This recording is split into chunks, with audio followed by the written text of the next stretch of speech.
4th down and 6. Old Bridge gotta have it. Shotgun formation. Nugent, a lot of time. Rolls out. He's running out of space. Will roll the other way. They look, corner of the end zone. Touchdown!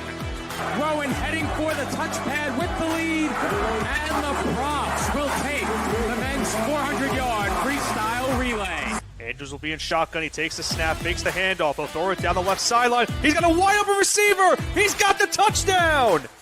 The motion man is Simmons. Trotman throwing towards Simmons down the field, and he makes the catch in traffic for a Bearcats touchdown. Back to pass, middle of the field. The catch is made by Britt. She's off to the races at the 40, the 30, the 20, the 10. Britt is in for the score. Back on in, here's Yoxie. Yoxie to the backhand, trying to go to the front, makes the move and shot, and he scores! Gracie comes set and delivers. And that's it on the ground to second. Throw to first, in time, and the ball game is over. South Shore survives a late scare, and they are the 2024 New York State Little League Baseball champions.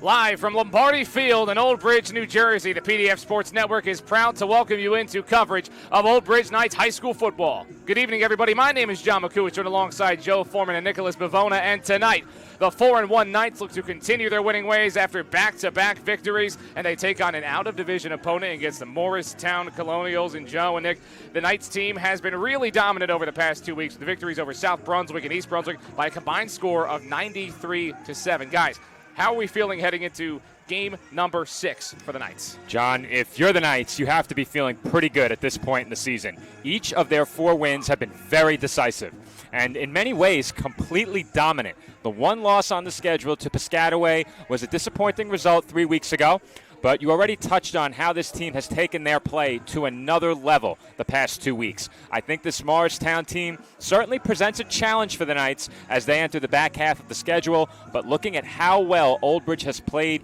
each of the last 2 weeks, you have to believe this team is up for that challenge. Let's take a look at last week for the Knights. A huge win on the road against East Brunswick, 48-0. We saw Old Bridge really spread the love in terms of the run game. The defense was lights out, and Brody Nugent did his usual Brody Nugent things, but only had to throw 10 total passes in that game. The story really was this defense and what they were able to do in that matchup. Well, if you look at that matchup, guys, and what it really came down to was the Knights have been pretty much doing this all season long. Their defense has been sensational. Only 41 points allowed so far on the season. And you also look at it like this way, too. Their offense is just firing on all cylinders. Nugent, as you mentioned, John, 10 passes total. Did still throw for 100 yards in that game, but at the end of the day, this team ran for over 120 yards on the ground. So you have to look at it like this. They're firing on every single cylinder right now. Special teams is doing great. Their defense is doing great, and their offense is doing great as well. Can they carry it over to another game tonight and get a 3-game win streak at the end of the evening? And to pivot to Morristown, this is a team that they've had their struggles so far, off to a 2-3 start to the year. They played some tough teams, though. They're coming off a 41-17 loss against a really good Mount Olive team at home. However, despite going 4-6 last season, one of those 4 wins, they came against these Old Bridge Knights. So this is still a matchup to watch out here today. No question about it, John. This is not only an out-of-division game that the Knights can't afford to look past, but this team is also looking to avenge that loss to the Colonials last season. We'll talk a bit more about why this non-divisional game is so important shortly, but looking back to the matchup last season, it was a low-scoring defensive affair between these two teams that saw the Knights lose quarterback Brody Nugent in the second quarter. Despite the loss of their star quarterback, Old Bridge remained in it until the very end, but the Colonials held on for the 14-7 win. Both teams were forced to rely heavily on the ground game last year, and even with Brody Nugent in the game, he was just 5 for 14 throwing the football. 5 pass throwers for the two teams combined for just 155 yards in the matchup last year, and both Colonial touchdowns came on the ground. When the Knights have looked vulnerable this year, particularly against Piscataway, they had a tough time slowing down the run. That's something they hope to change here tonight. In terms of where Old Bridge sits in the national gold standing, speaking of how important this game is, they are tied in terms of record with Piscataway at 4-1 in the division. Old Bridge is 2-1, while Piscataway sits at 2-0. However, Piscataway beat Old Bridge earlier this season, so the tiebreaker does lie with Piscataway. For Old Bridge, this game will not factor into that division record specifically, but still a very important win potentially for their overall playoff picture. It also becomes a lot more important if Piscataway, they end up winning out for that division. Yeah, I think, it's tough for Old Bridge in the sense of when you lose that game in division, you effectively you're basically down 2 games in a sense, because even if Piscataway loses a game and Old Bridge is to tie them in the standings, you're still losing that tiebreaker. So Old Bridge, yes, definitely would like to get the win tonight. Obviously, it doesn't mean much in the terms of division play, but getting the win tonight still means a lot because you get a 3-game win streak, you get to keep going on the season. You play Monroe next week, who is in your division. So if you get a 3-game win streak going into another division matchup next week, that can help you improve your record to potentially 3-1. And then if you get some help along the way from opponents against Piscataway, gives your team a really good opportunity to get back and try to get on top of that national gold division. All right, great stuff, guys. With that, we will take a break for a message from our sponsors, and when we come back, Nick, Joe, and I continue our pregame coverage right here on the PDF Sports Network.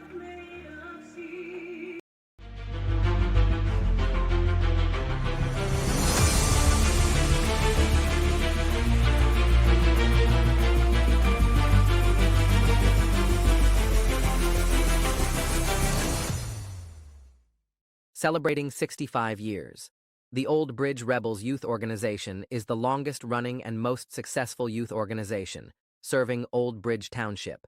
The Rebels are the premier football and cheer organization with a long and rich history in coaching and developing our community's future leaders.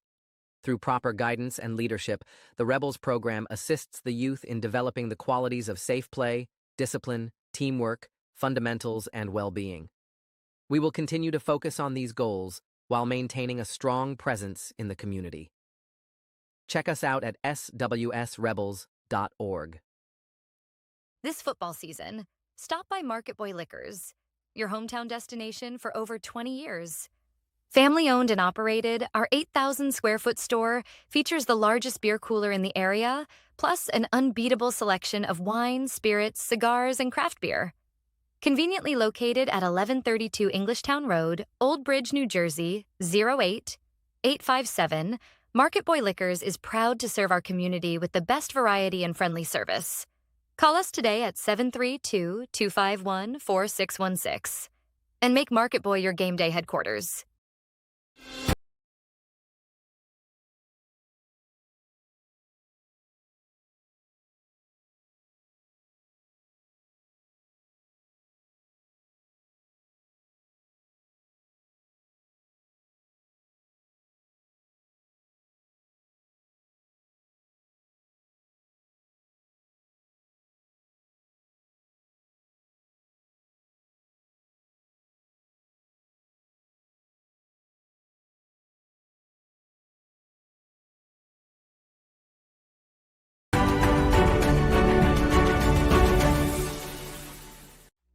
When it comes to buying and selling a home, do it with Peter Hunt's Home Team, powered by Century 21.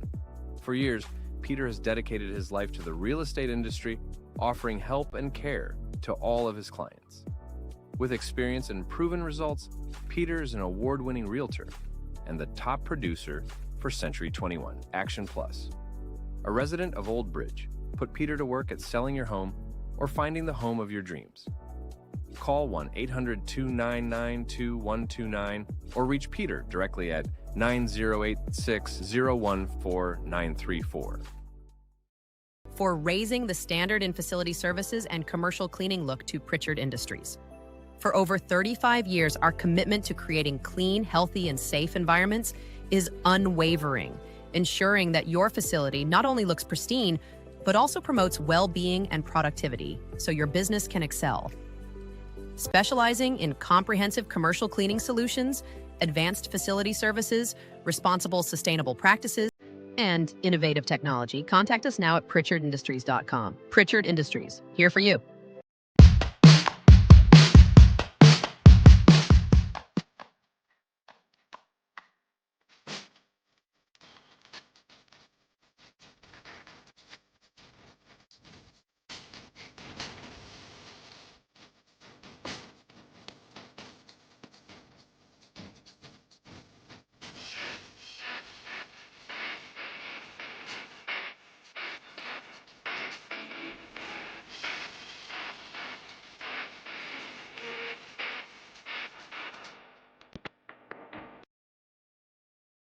At Giuseppe's Old School Italian Pizzeria, we bring you the perfect blend of tradition and flavor. Whether you're craving a classic New York-style pizza, a hearty pasta dish, or a fresh Italian hero, we've got something for everyone. Stop by, grab a slice, and taste the difference of real old-school Italian cooking right here in Old Bridge, New Jersey. Giuseppe's, located at 2581 County Road 516 in Old Bridge. Simply delicious. At Maz Transport, we're ready to get your vacation started early with luxury airport service and your transportation needs. In fact, whether it's for corporate transport, trips to Atlantic City, a night in the city, date night, or any other need, Maz Transport is your choice for our luxury fleet to take you there in style. Call or text 732-2071-079 and let us know where you want to go, and we'll take care of the rest at Maz Transport. At Function Forward Physical Therapy, we listen to your specific needs, utilize manual therapy techniques to decrease pain and restore mobility, emphasize customized exercise plans, and are here to assist in all your function and fitness needs. Whether it's return to work or play rehab, fitness training, or our soft wave therapy program, we're here to help you get better, feel better, and live better. Function Forward Physical Therapy. Check us out today.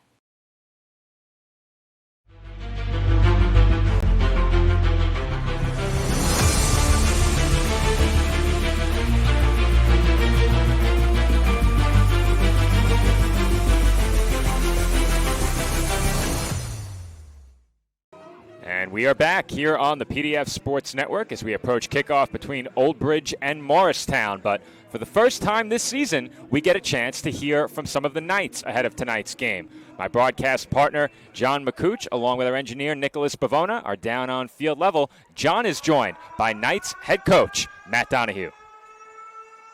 PDF Sports Network, I'm John McCooch, joined alongside Old Bridge head coach Matt Donahue. And coach, you got a tough Morristown team, obviously riding high.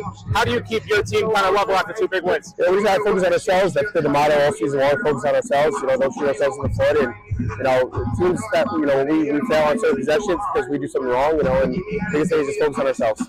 They got a pretty good football player on the other side, Josiah Brown, wide receiver number one. How do you kind of stop a guy like that, dynamic player? Yeah, our defense plays, rally to the ball, 11 hats to the ball, and offensively, just we're going to go right at them. What's the biggest key to stopping this Morristown team, keeping this team on a three-game winning streak? Last year, they out-physicaled us, and this year, we're going to be a more physical team. Is there a revenge thing going on there after last year? Focus on ourselves and let the chips play the way the kids play. Watch them play. All right, thank you, Coach. Thank you. John almost getting left hanging right there, but he got that handshake in from Coach Donahue right as they wrapped up that segment down on field level. But John has another guest. First, we begin with the offensive side of the ball. It's been a big season for Amari Ellsbrook. John got a chance to catch up with the Knights wide receiver down on field level. John McCooch, PDF Sports Network, joined alongside wide receiver Amari Ellsbrook. Amari, South Morristown defense, how do you kind of get at these guys? Well, we've been watching a lot of film, preparing as much as we can. We think we've got a good game plan that we have to what they're running, how to beat them. We're just going to run our offense as best we can. Obviously, last year, lost to this team. You got another chance here at home, big crowd, pink out. Is there any kind of revenge going on there, or is this just another game? Yeah, a little bit. It's a little bit personal. Of course it is. A little history between the teams going back to youth football and all. But we're going to play the same way we would with any other team. And what's the biggest thing to get it past this defense in this tough secondary? Our receivers got to make plays. Everybody has to make plays, do their job, and we can come out with a win. All right. Appreciate you, Amari. Thank you very much. John McCooch here from PS Sports Network. We'll be right back up there. All right. Thank you, John, and thank you to Amari for taking the time to join us. But we not only covered the offensive side of the ball, we got a chance to cover both defense and special teams, 2-1. Christopher Benford joins John down on the field. I'm John McCooch, alongside Chris Benford, strong safety, outside linebacker for the Old Bridge Knights. And you got some tough players on this other side. You got Josiah Brown on the outside for Morristown. How do you stop a receiver like that? We've been playing him since we were young. We've been playing this team since we were young. And I think our coach prepared us the best way possible for it. I think we're going to be ready. Besides that, what's the biggest key to kind of stopping this offense from Morristown? Offense, honestly, just no big plays. Keep keep the plays to a minimum, still big plays. Obviously, last year's result, you guys lost to this team. You got a new chance at home, pink out, everything going on. Kind of what's the vibe around that after last year? Let's get better than that. Best chance we can get right here. Absolutely. Thank you very much. Appreciate it. John McCooch here from PDF Sports Network. We'll be back up. All right, thank you, Chris. And once again, thank you to John, who did a great job catching up with some of the Knights ahead of tonight's game. And we're about 7 minutes away from kickoff. So what we're going to do here is throw it to one more message from the great sponsors of Old Bridge Knights High School football. And when we come back, the Knights take on the Colonials right here on the PDF Sports Network.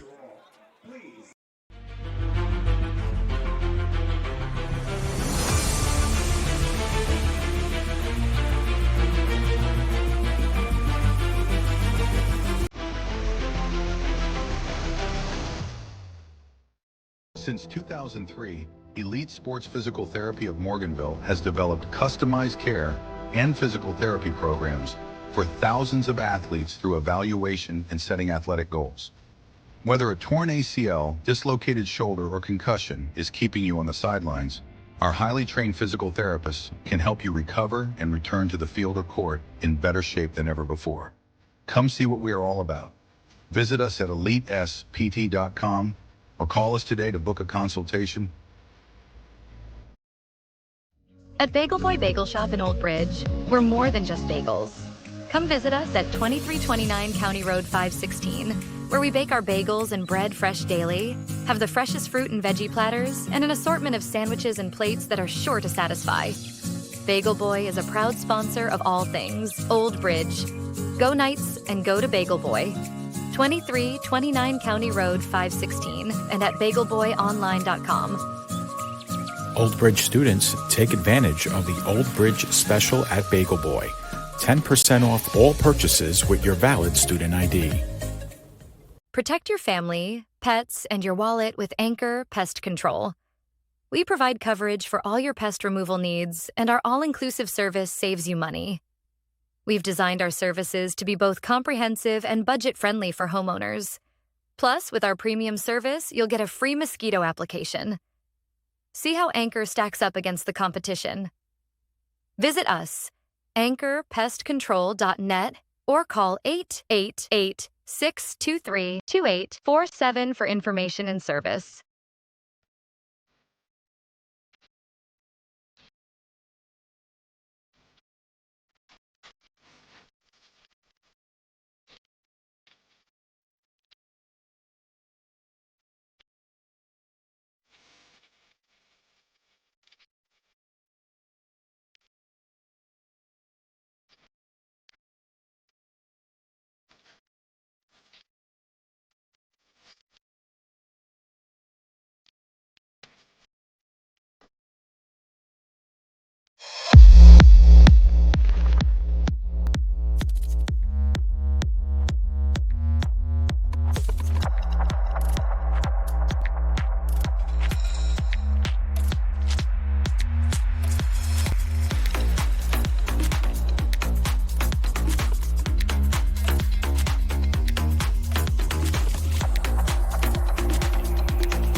You gotta check out All-American Ford. All-American Ford is #1. All-American Ford in Old Bridge is proudly family-owned and operated, and we're the #1 Ford dealership in New Jersey. All-American Ford is the tri-state area's giant auto group. They always have the largest selection, and it's not even close. All-American Ford is currently offering APR financing as low as 0%, low monthly lease specials, and thousands off MSRP. Giant selection, giant savings. Go G-Men, and go All-American Ford.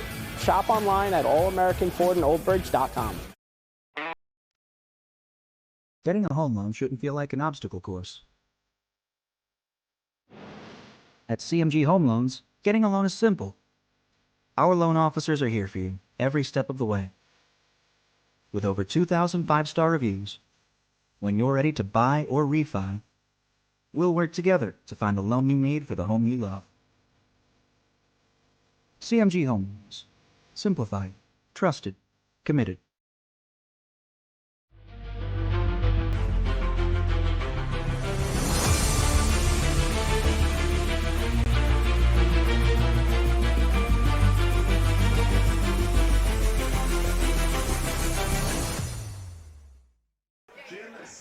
John McCooch, Joe Foreman, and Nicholas Pavona back with you here on the PDF Sports Network as we approach kickoff in tonight's matchup between Old Bridge and Morristown. Coin toss underway as well. But let's take a look at the last year's matchup between these two teams a bit more. 14-7 was your final score in Morristown in favor of the Colonials. Obviously, you mentioned the Brody Nugent injury in that game. It was a slow one. Neither offense could really get much going. The Knights, though, still rushed for 151 total yards. Brody Nugent, before he exited, put up 87. Jeremiah Dixon had 52. What makes Old Bridge just a bit different this time around, though, against Morristown?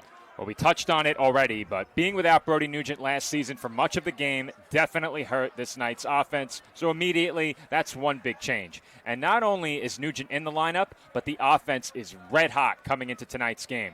Last year, Old Bridge did not surpass the 40-point mark once all season. Entering the game tonight, they have scored 45 and 48 during the last two games, and Nugent is just 2 weeks removed from a 5-touchdown performance. On top of that, the team rushed for 6 touchdowns last week, and this defense has allowed more than 7 points just once this season.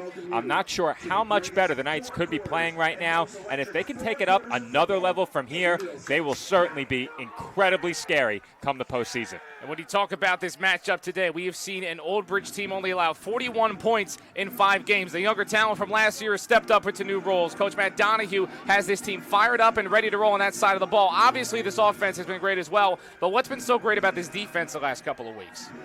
Well, I think when you look at the defense, guys, and what they've been doing, and Joe, we kind of saw this in their game a couple weeks ago against Edison.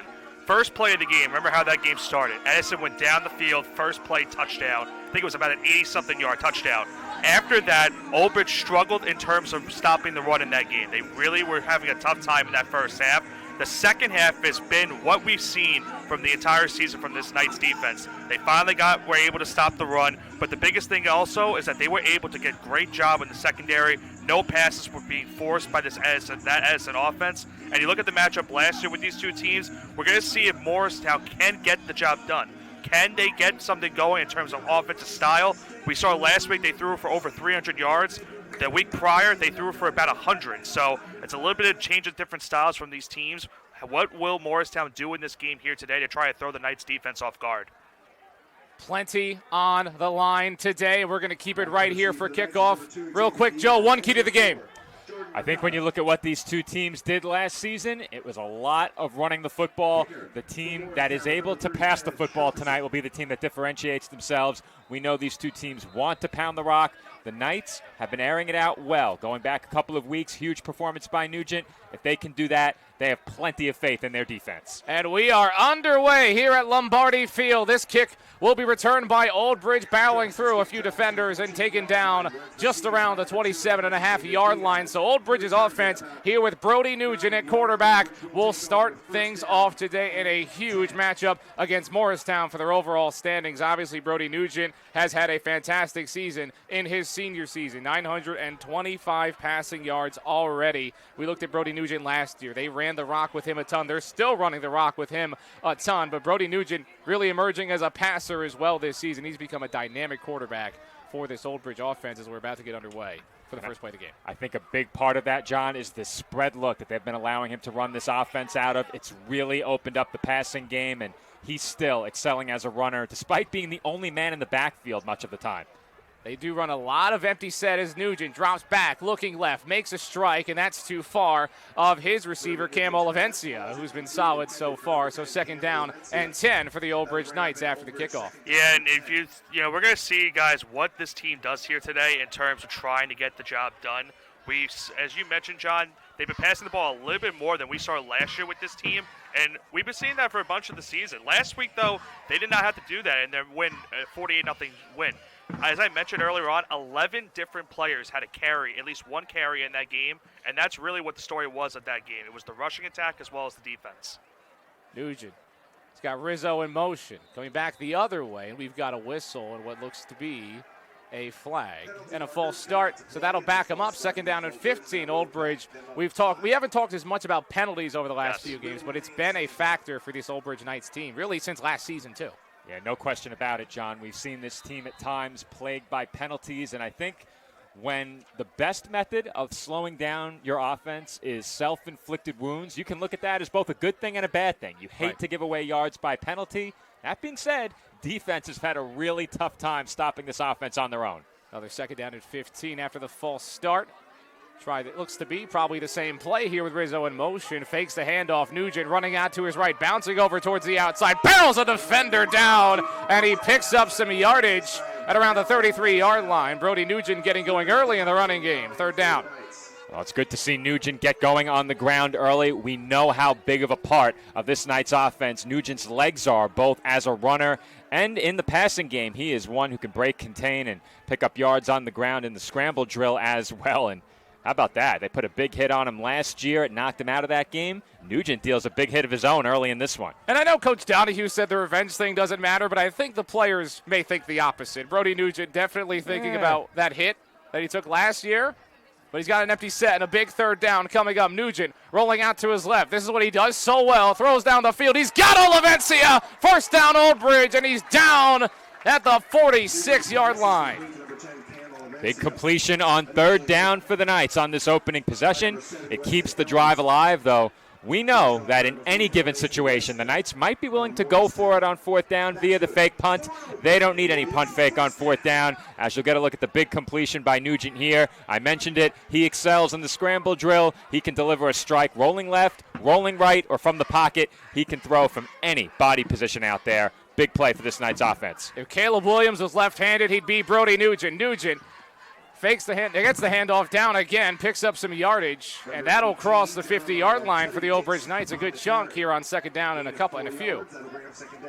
And early in this season, we didn't see too much of Jeremiah Dixon. He gets a carry early in this game, and at one point, John, I wasn't sure he was still on the roster, given how little we'd seen him early in the year. He really emerged a couple of weeks ago. Last time we were here in Old Bridge, got some more work last week. Expect an even bigger workload for him tonight. He got a touchdown at the end of the game in the last one we were at, Joe, and there's the handoff, and he's got Rizzo again barreling through, and that'll be enough for a first down. And the Old Bridge Knights keep things churning here at home against Morristown.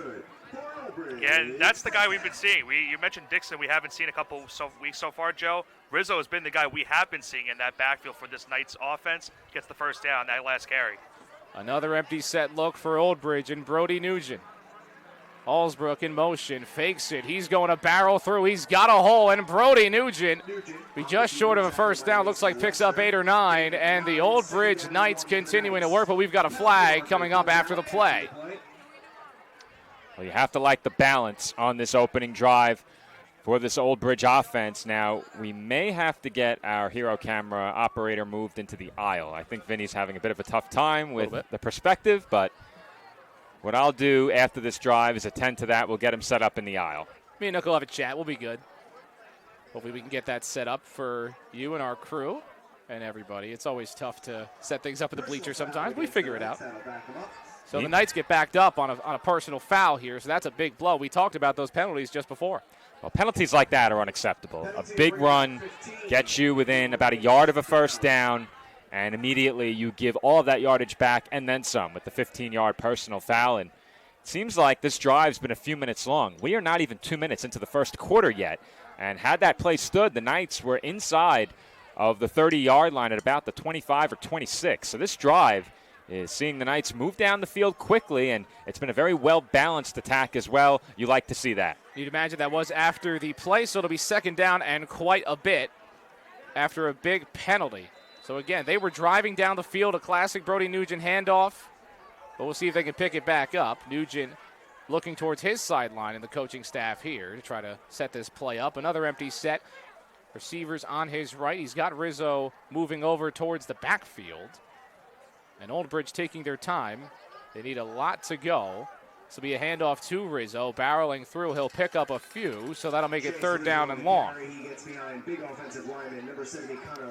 A big opportunity here for Morristown defensively. You have the Knights backed up into a third and long, and they're sort of in no man's land between the 35 and the 40. You're not going to see a field goal attempt in all likelihood, so if you can force an incomplete pass or hold them and set up a fourth and long, all of a sudden you have a decision to make. If you're Old Bridge, do you pin him back? Do you go for it? We'll see if the Knights are put in that position early in this one, 3rd and 12. I mean, these are the plays where you kind of ask upon Brody Nugent to go out and make a play. Third down and long, like we've mentioned. Nugent looking, finding somewhere to go. He's got a strike to Allsbrook. Allsbrook's got him, makes a juke. He's being brought down, and he's inside the red zone at the 5-yard line. And Amari Allsbrook saves the error on the penalty, and Old Bridge is knocking on the doorstep. And how big has this connection been all season long, John? Whether it's from the pocket, on the move, in the red zone, or on 3rd and 12 from the 40, Nugent has been able to count on Allsbrook down the field. And there you see the big completion to the Knights wideout. We got a chance to talk to him pregame. He gets a chance to make an impact. And, John, we have the Order of Chivalry backfield. 4 men back there. I've been waiting for it, and here comes Nugent bouncing out, and that's a touchdown! Breaks the pylon. Brody Nugent, confetti flies, and Old Bridge 6-0. The Knights showing out here in the pink out. And how about that for a statement on the opening drive? Old Bridge undeterred by a pair of penalties. They march straight down the field, and how fitting. It's Brody Nugent who deals the first blow in this one. He connects with Allsbrook for the big completion, and then pounding the rock, they go 4-man backfield. The Order of Chivalry, as we've been calling it. Nugent, behind the big guys, takes it in for a touchdown. Old Bridge leads it 6-0. And, guys, the thing also on that drive, the big penalty, we mentioned it, there was a personal foul. They were not deterred after that penalty happened. That kick will be up, and it'll be good. And absolutely, it's a big part of what Old Bridge has been able to do in these situations. And they John, have not if you made are mistakes. a Knights fan, you have to like what you saw in that first drive of this game. Good passing from Nugent, as well as getting good ground ability. We've seen that the last 2 years with this quarterback. He's been sensational, biggest X factor for this team. And we mentioned in last year's game, got injured in that loss to the Colonials. He's already made a big impact so far in the game's opening drive.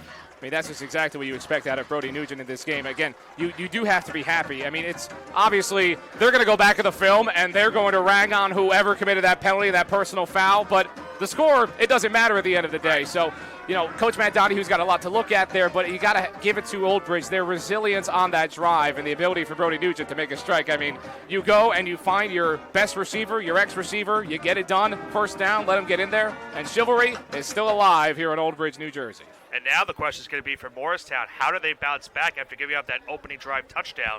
Let's see what this offense has in store. I mentioned it earlier on. What type of game plan are they going to come out here with tonight, guys? Are they going to try to attack in the air like they did last week, or maybe go on the ground like they did the previous week? I'm expecting them to maybe throw out some trickery that we just saw Old Bridge do. I'm expecting Morristown to maybe throw some trickery out here to try to fool the Knights defense. Morristown will take this squib back to return. They'll start out with good field position, just short of the 40-yard line, and the squib kick.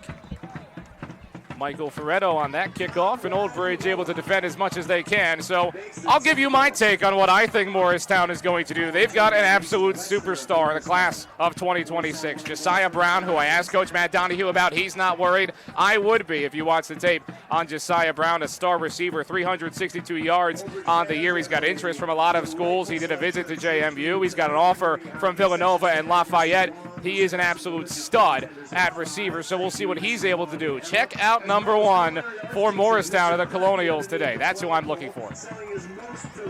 Well, John, I mentioned it ahead of kickoff.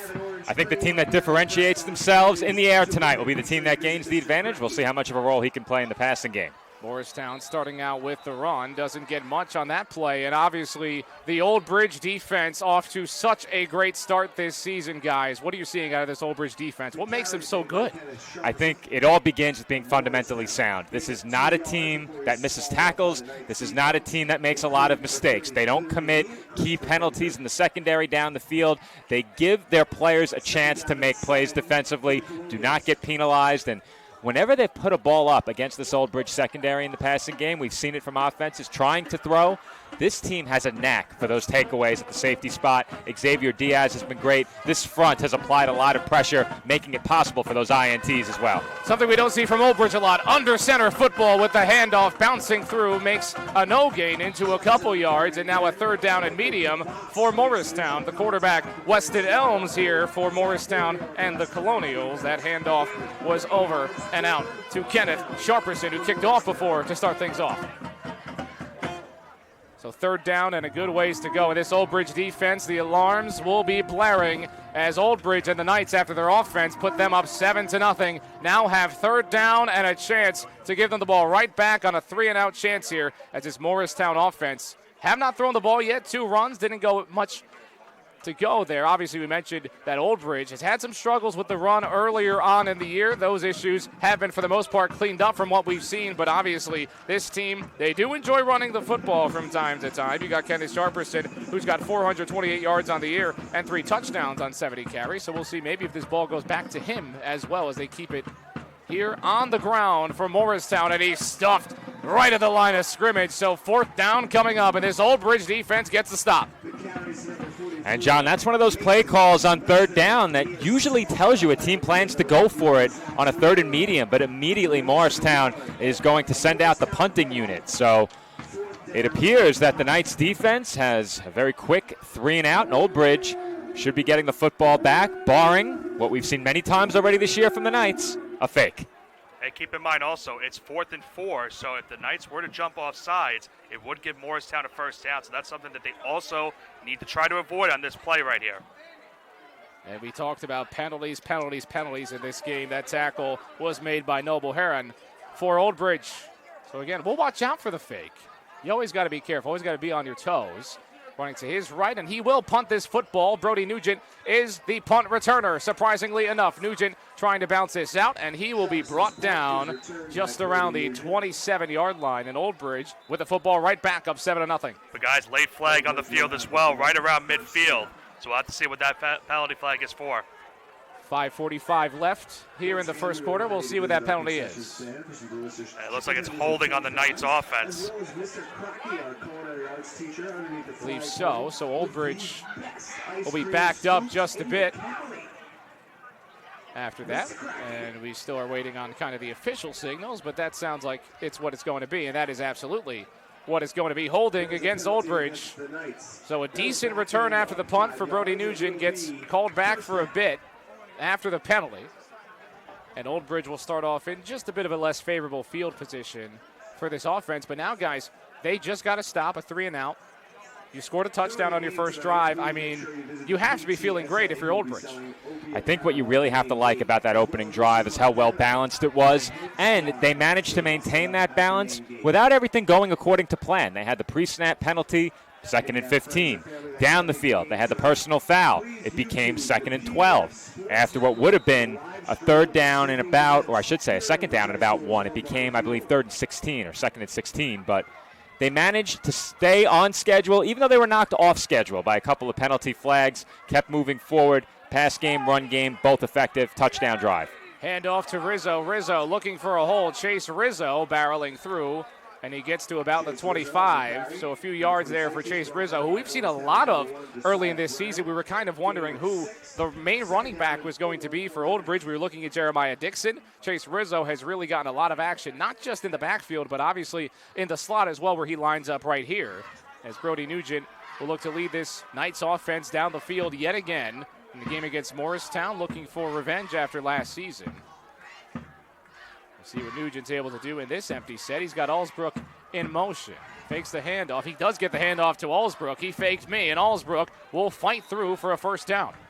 And those are the kind of lanes you get handing to a wide receiver on the jet sweep when your quarterback is such a respected runner. You know Allsbrook is a threat with the football in his hands, but this defense has so much respect for Brody Nugent's ability to run the football that Allsbrook gets that handoff and has a ton of room. I mean, you have a defensive end in an impossible position. He has to set that edge, but you have to keep your eyes in the offensive backfield on Nugent as well. It is an impossible task to defend both of those ball carriers who have the potential to break out of that Knights backfield there. Receiver in motion. Nugent will take it, and he will get stuffed for a loss of a couple and a big-time tackle here from Morristown from Josiah Torres. Aiden Rios was the player they faked the handoff to there, and Rios got a lot of extra action in the big win last week, and I know the coaching staff was happy to get him some more reps, a player who's been worked into the lineup more and more this season. And I have to admit, that fake did get me. I thought he handed the ball off, but this Colonials defense, to their credit, not fooled at all as Nugent was taken down. 2nd and 11 coming up. He's gotten me a couple times on the fake handoff, so I'm waiting a second to see who truly gets the ball. But Brody Nugent, another empty set look, and a quick outlet pass here to Olivencia, trying to get past a defender, and another big stuff from this defense for Morristown. Jake Brow will get the tackle there, 3rd down and long. That's a great open field tackle, guys, right there. Not making that tackle. Olivencia has that sideline, could potentially get a 1st down and more. That's a huge play. It sets up 3rd and longer, 3rd and about 10. Brown made a great play there defensively, as you said, Nick, in the open field. That could have been close to a 1st down if he doesn't make that tackle. I think Olivencia probably gets pushed out, but there was some room up that sideline if Brown doesn't make that tackle. So another chance, Brody Nugent, 3rd down and long. We saw what happened last time. What'll happen here? Nugent with a strike, looking for Rizzo, goes up, can't make the catch. That'll bring up 4th down. Rizzo had an opportunity at the football. Another good defensive piece of work from Brow, and that'll bring up 4th down. A contested catch there, no doubt. But, John, I think that's one that Rizzo believes he should have had. I think it did hit him in the chest protector. Really tough to tell if Brow's hand contacted the football before it got up on Rizzo. Maybe we can slow it down for one more look, Nick. But that's a really good defensive play as Brow, with a very strong showing on the drive, forces the incompletion, makes the big open field tackle. We'll have to wait to get one more look as the Knights are showing punt here on 4th down. I think it's a punt here. Brody Nugent with the punt, and that boot will take a punter's bounce as well. No returner back for Morristown, fearing the fake. Start out with a punter's bounce, but it'll get it down to the 31-yard line, to the 26-yard line. And Old Bridge unable to get things going offensively, and Morristown will take the ball right back, see what they can do. Yeah, and looking back at the replay, guys, that's one Rizzo wants to have back. And it's something that we talked about earlier on in the season. The Knights made this a point of emphasis that one of their games, I believe it was that Edison game that you and I called, Joe, that was a game in which they had a lot of drops in that game, and that was one that we talked about it. That's something you can fix as the season goes on. You want to make sure that you get those big offensive plays. That one could have gone for a lot right there. Rizzo had a chance to catch it, but just wasn't able to get it. So we'll see what this offense under the lead of Weston Elms is able to do. Obviously, I've mentioned Josiah Brown. He does also play the defensive side of the ball. He did say that he thinks he can play the defensive side of the ball at the college level. We'll see what he can do offensively. There's a strike just over his head. That ball is dropped here for Morristown as Kaysen Mills drops that pass. That'll bring up 2nd down and 10. While we have a quick break with the Knights on defense, we do have a couple of happy birthday shout-outs. Johnny Raimondi celebrating his 16th birthday today, and we got to meet him after the game last week, but Tommy Kassoff's dad, Jason, celebrates his 49th birthday, so happy birthday to Johnny and Jason. And I would say go Knights, but we have to be unbiased. Got to be unbiased. Always got to be unbiased here on the PDF Sports Network. They won't invite you back, Joe. If the Knights will be happy to have me back, but we are an unbiased broadcast here. Yes. So They'll always have you back, of course, Joe. Don't worry. Happy birthday to all of our birthday shout-outs here on a great day, a beautiful Friday night. We've got a great football game here so far as well, guys. This is quite some fun as Elms will take the snap. Throw to the left again, and there he is, but he's tackled for a loss, Josiah Brown. And there were 4 players immediately on the football. They know wherever Brown goes, we go for the Old Bridge defense. 3rd down and long. when you have a player who's such a standout, I think as a defense, it may even help you game plan a little bit. You know who you're looking to take away. Hone in right here. And as an offense now on the side of Morristown, maybe you use that to your advantage, try and run some misdirection and show that Brown would be getting the football and then find somebody else. But, you know, it's just so tough to come up with an offensive game plan against this Knights defense the way they've played this year.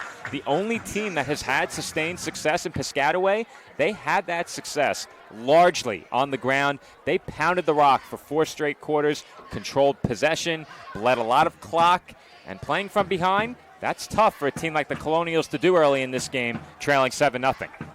You look at the pass catchers, 23 receptions for Josiah Brown. The next closest player has 8. Elms looking. He's got another receiver and a big open field tackle here for Old Bridge. Jaden Endaz, who's been solid this season, comes up with a tackle, and they look to get this Morristown Colonials offense off the field.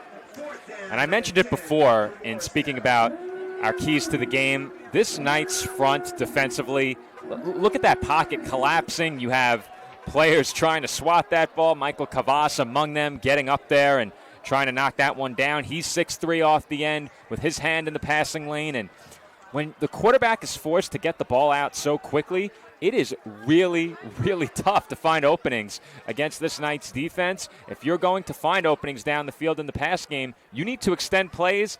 This Knights defensive front hasn't allowed for any time to extend plays beyond 2 or 3 seconds in the pocket. Sharperson back for the punt. Another punt coming up here for Morristown. Sharperson with the boot. This ball goes sky high. Fair catch signal from Nugent. And that will be taken at the 47-yard lines of the Old Bridge offense with really good field position back on the field, up 7-0. And the work they've done defensively, John, it's getting them progressively further and further up the field without picking up any offensive yards. The Knights punted the ball right back to Morristown at the end of drive number 2. They get the stop, and now after their last drive started a bit further back than they would have liked because of the holding, this drive now moves them outside of their own 45, just 3 yards shy of midfield at the 47. 55.2 seconds left to go here in quarter number 1. Old Bridge up 7-0 here at home at Lombardi Field on a pink out. I unfortunately did not get a pink shirt for this one. I could have wore a flamingo shirt, and I thought that'd be a little bit weird on the interviews there, so I just kind of wore a black shirt. Kept it in kind of queue with the Old Bridge jerseys here. But empty set for Nugent. Nugent looking over, throws to his right. He's got Rizzo, makes the catch this time. And Rizzo's got room to run now. Chase Rizzo. Can you chase him down? Rizzo is down and tackled near the 5-yard line. What a run and what an open field situation. Great blocking for Chase Rizzo and the Old Bridge Knights offense all the way down to the red zone. And they were only able to chase him down because he ran out of room along that sideline, John. He had great blocking in front of him, and sometimes your wideouts don't get enough credit for the work blocking down the field. Alsbrook stayed with it all the way. There was another block thrown at the line of scrimmage as well. I believe that was Jordan Mercado. And just like that, Old Bridge 1st and goal from the 7-yard line. Under 30 seconds left to go. Old Bridge working with Nugent. Brody Nugent, can he get number 2 on the ground? Brody Nugent.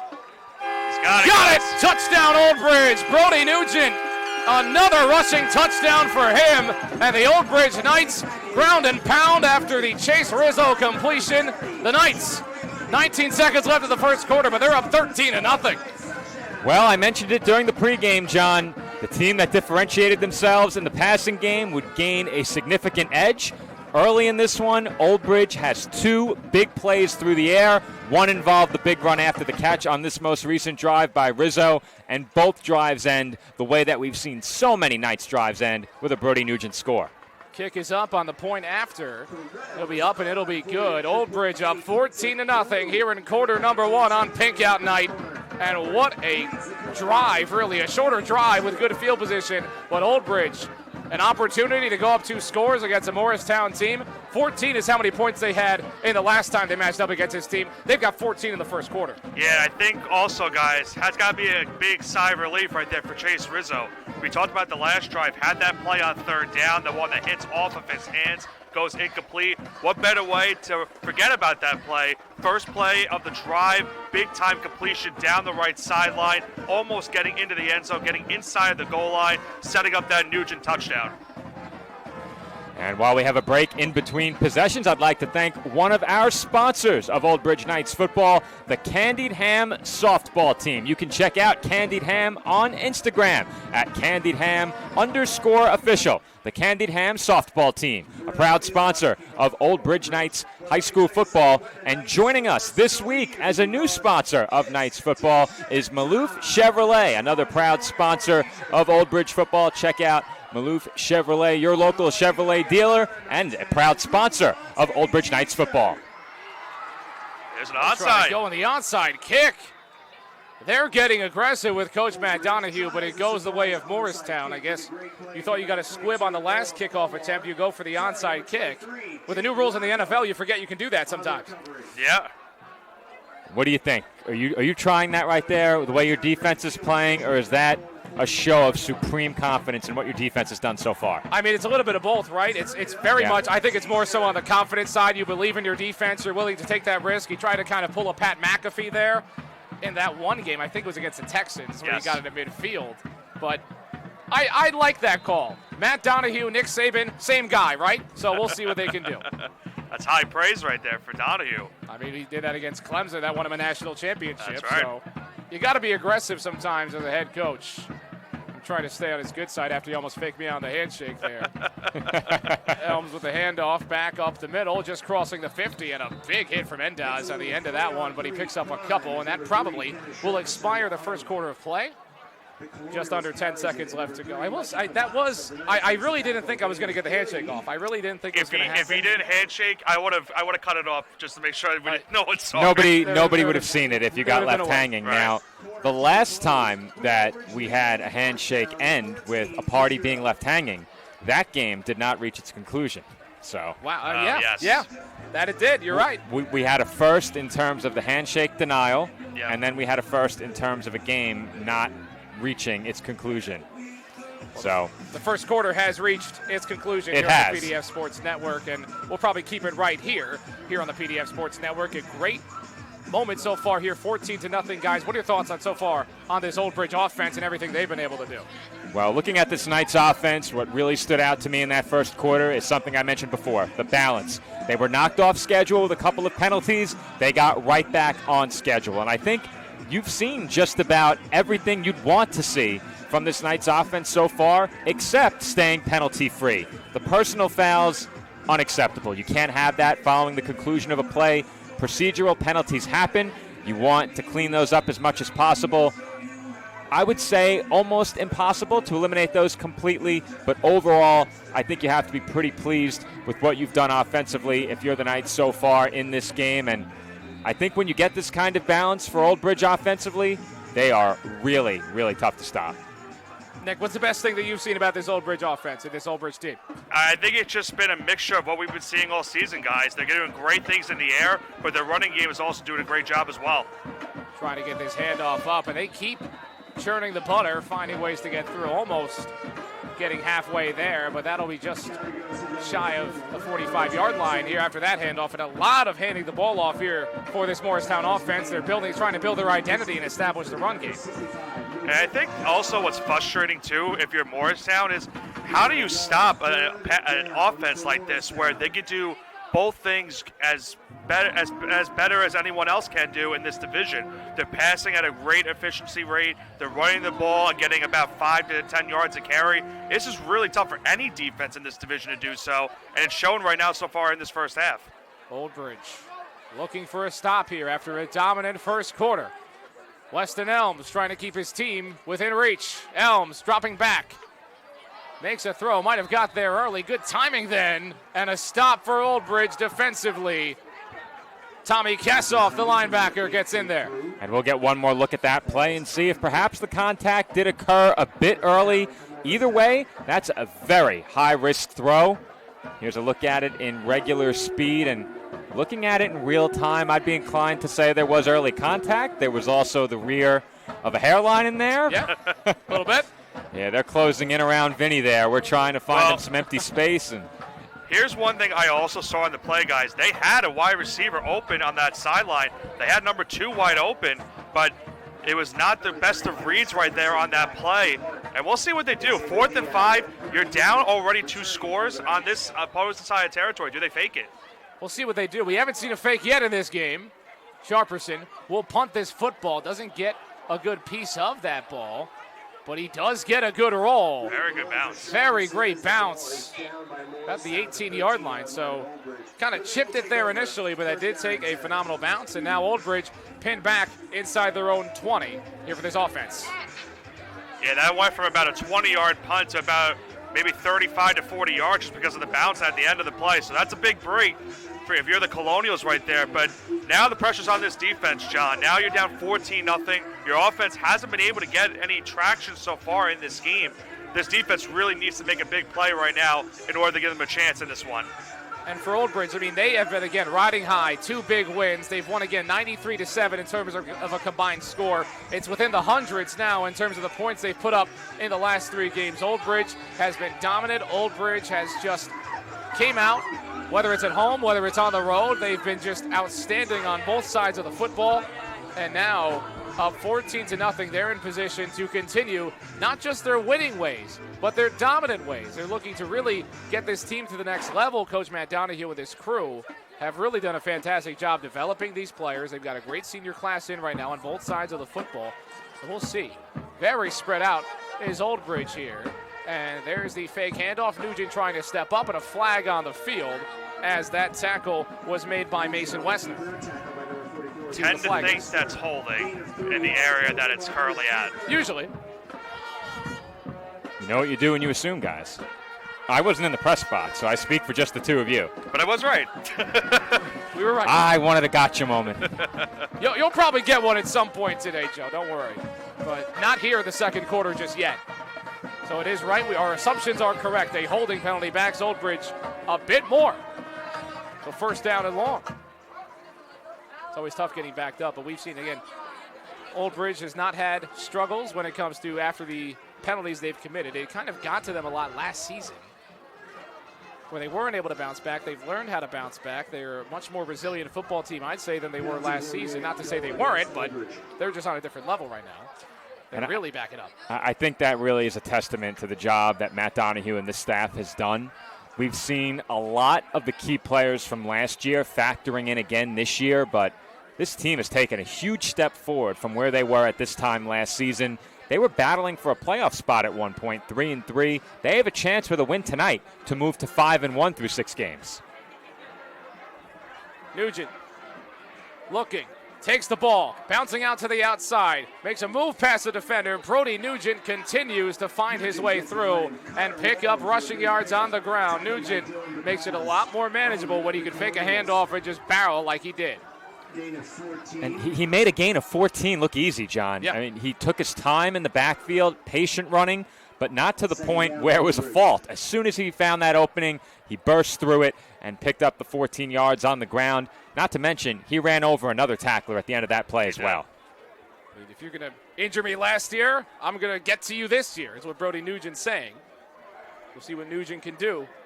Second down here for Old Bridge. Looking, trying to escape this sack. He gets all the way out to his left. Nugent makes a throw down the field. He's got him. Oh, my goodness. Brody Nugent extending plays. Looks like Olivencia. First down, Old Bridge. There were 4 defenders right in front of Brody Nugent, and he escaped it, made a good strike, and his receiver made the rest happen. That is just outstanding. What can you do there as a defense, John? Nugent has been gashing the Colonials on the ground. You have 4 defenders in pursuit. They contain the edge. Doesn't matter. Nugent breaks, contain. But there's a flag on the field, though, guys. I still don't see it, Nick. I see that. Basing it off of the referee moving the ball all the way back. I see them moving. Well, didn't see the flag itself, but maybe that's how he broke contain then. That might have explained a good bit. I don't know. It looked like he had 3 white jerseys around him in the backfield. It did.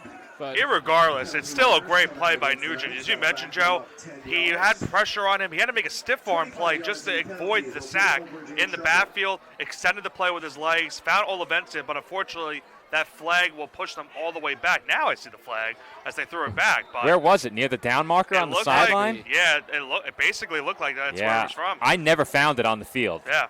I saw you pointing. I'm like, Nick, where are you pointing? Can't see it. So the Knights backed up yet again, and Brody Nugent, does he have another fantastic play in him? But, there were 3 in the backfield. Maybe there would have been 4 without the holding. Handoff. Looks like Rizzo. Rizzo making his way through. Chase Rizzo out to the outside. Chase Rizzo past the 50, and Rizzo out of bounds at the 35. Are you serious? When Morristown had him backed up, Rizzo got all the way down the field. And they do it again, John. They get backed up by a big penalty. This offense knocked off schedule, right back on schedule once again. We've seen plenty of big plays through the air, one of those belonging to Chase Rizzo. This time he picks up the huge gain on the ground, and Old Bridge is now at the Morristown 35-yard line, 1st and 10. And they're moving quick, are the Old Bridge Knights. They've got Morristown on their heels right now, past the 50. And now they'll slow things down. We've seen a lot of tempo offense from Old Bridge this season. It's thrown a lot of their opponents off guard, and Nugent has had no problem running it. But what a run by Chase Rizzo. Doesn't matter where you put him, he's going to make plays. Had to be about a run of 50 yards plus on that play. Looks like someone went too early, so that'll back him up a few.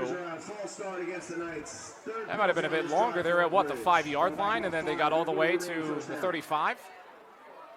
They went a long way. I'm horrible at math, if you haven't been able to tell by now. Well, I am too, don't worry. Right with you. Well, that would be a 60-yard carry. Right. So I was going to say. 60 Only plus. reason I said 50 plus. I didn't want to make it sound too bad. But Nick was generalizing. It was 50 plus. So am I by default the mathematician in this bunch? I think so. We are in very poor hands. It's not looking good. And you and I have done stats at the collegiate level. Hey. We didn't have to calculate the numbers That's ourselves. true. The Booth with a combined math GPA of 2.7, we'll call this play. Looks like Dixon will get a bit forward. So they slow things down just a bit, and second down coming up for Old Bridge. And just to be clear, that division is Foreman 2.5, Bavona 0.1, McCooch 0.1. And 0.1 might be a bit generous for me. I'll be honest with you. I think you could put a negative in front of my number. Yeah. Ooh. And all of a sudden, Foreman's a 4.0. Here we go. 4-man. Here we go. Jeremiah Dixon working his way through. He is tough to bring down. It takes 3 players, and Jeremiah Dixon gets a big carry here for the Old Bridge Knights, and they get a bit closer. Well, we've seen runs that have broken into the open field, the big run by Rizzo, some big runs by Nugent, particularly down around the red zone, but Jeremiah Dixon comes in, and it's a punishing brand of running that we've seen from him. Nugent has lowered the shoulder as well. Really no rest for the weary on this defense for the Colonials right now. No rest at all. They've been out there a lot. They have. They've really have not gotten a ton of help from their offense in terms of just keeping them off the field, let alone points on the board. Old Bridge, the complete opposite. They're threatening yet again, up 14-0. Nugent drops back, looks right, pump fakes, has to escape yet again. Brody Nugent going all the way towards his left. Can he make a strike? He will just go out of bounds. He got back, he just lost 2 yards, so a sack by nobody, and Brody Nugent goes out of bounds, so they'll reset again. And I think something that's been so impressive about Brody Nugent is his sideline-to-sideline speed. And he begins that play moving to his right a bit, rolls back out to the left, and not only did they not catch him, they weren't close. They forced him to run out of bounds, but Nugent has been sprinting around sideline to sideline, both as a passer and as a runner. And so far, the Colonials have not been able to find an answer. They're hoping to get off the field in a big spot right here, because if they don't, this could very quickly become a 3-score game, as the Knights have called for timeout. Timeout here on 4th down, and really for Morristown, I mean, this is a huge stop for them. They've got to dial something up. I'm going to see what Old Bridge decides to do, if they're going to go for it here, if they're going to punt this football. Obviously, you've got Brody Nugent back there who can do both, but as much as they're up 14-0, this still becomes a big decision for the Knights. Well, I can tell you right now, guys, they are not punting. No. I do not see a punt whatsoever happening on this upcoming play. They're not kicking either. No. No kicks. This ball is being thrown. No kicks, maybe some tricks, though. Kicks and tricks. Tricks are for kids, Nick. We just aged ourselves big time. Yes, we did. If you got that reference, you're north of 30. Well, you're not north of 30 yet, Nick. Almost. How about you, I'm John? south of 30. You're south of 30. You're both south of 30. Yeah. And 24. you got the reference? Yeah. That was on. I think Awesome. I wouldn't be. I mean, tricks are still in stores. They're still selling it. I'd imagine the ads are still on. To be fair, I haven't seen a children's cereal ad in many years. Well, I haven't been watching children's television in many years either, so that's why I'm not seeing those ads, I'd imagine. No kids of my own yet. No kids are watching the Discovery Channel with me, History Channel and all that. I don't think that's the target audience for a commercial like that, nor do I see the Charms that are lucky. They don't sponsor us, so I got to switch it back. Brody Nugent, they're going for it here on 4th down. Looking. Brody Nugent makes a strike. Middle of the field. Can he make the catch? No, it comes off his hands. Good defensive play here from Morristown. Player might be slow to get up there, so they get off the field. Does this defense? The Colonials stay alive, but we'll see with that player how he's doing. Still on the ground now, but we'll get a replay of this. Brody Nugent bought a ton of time.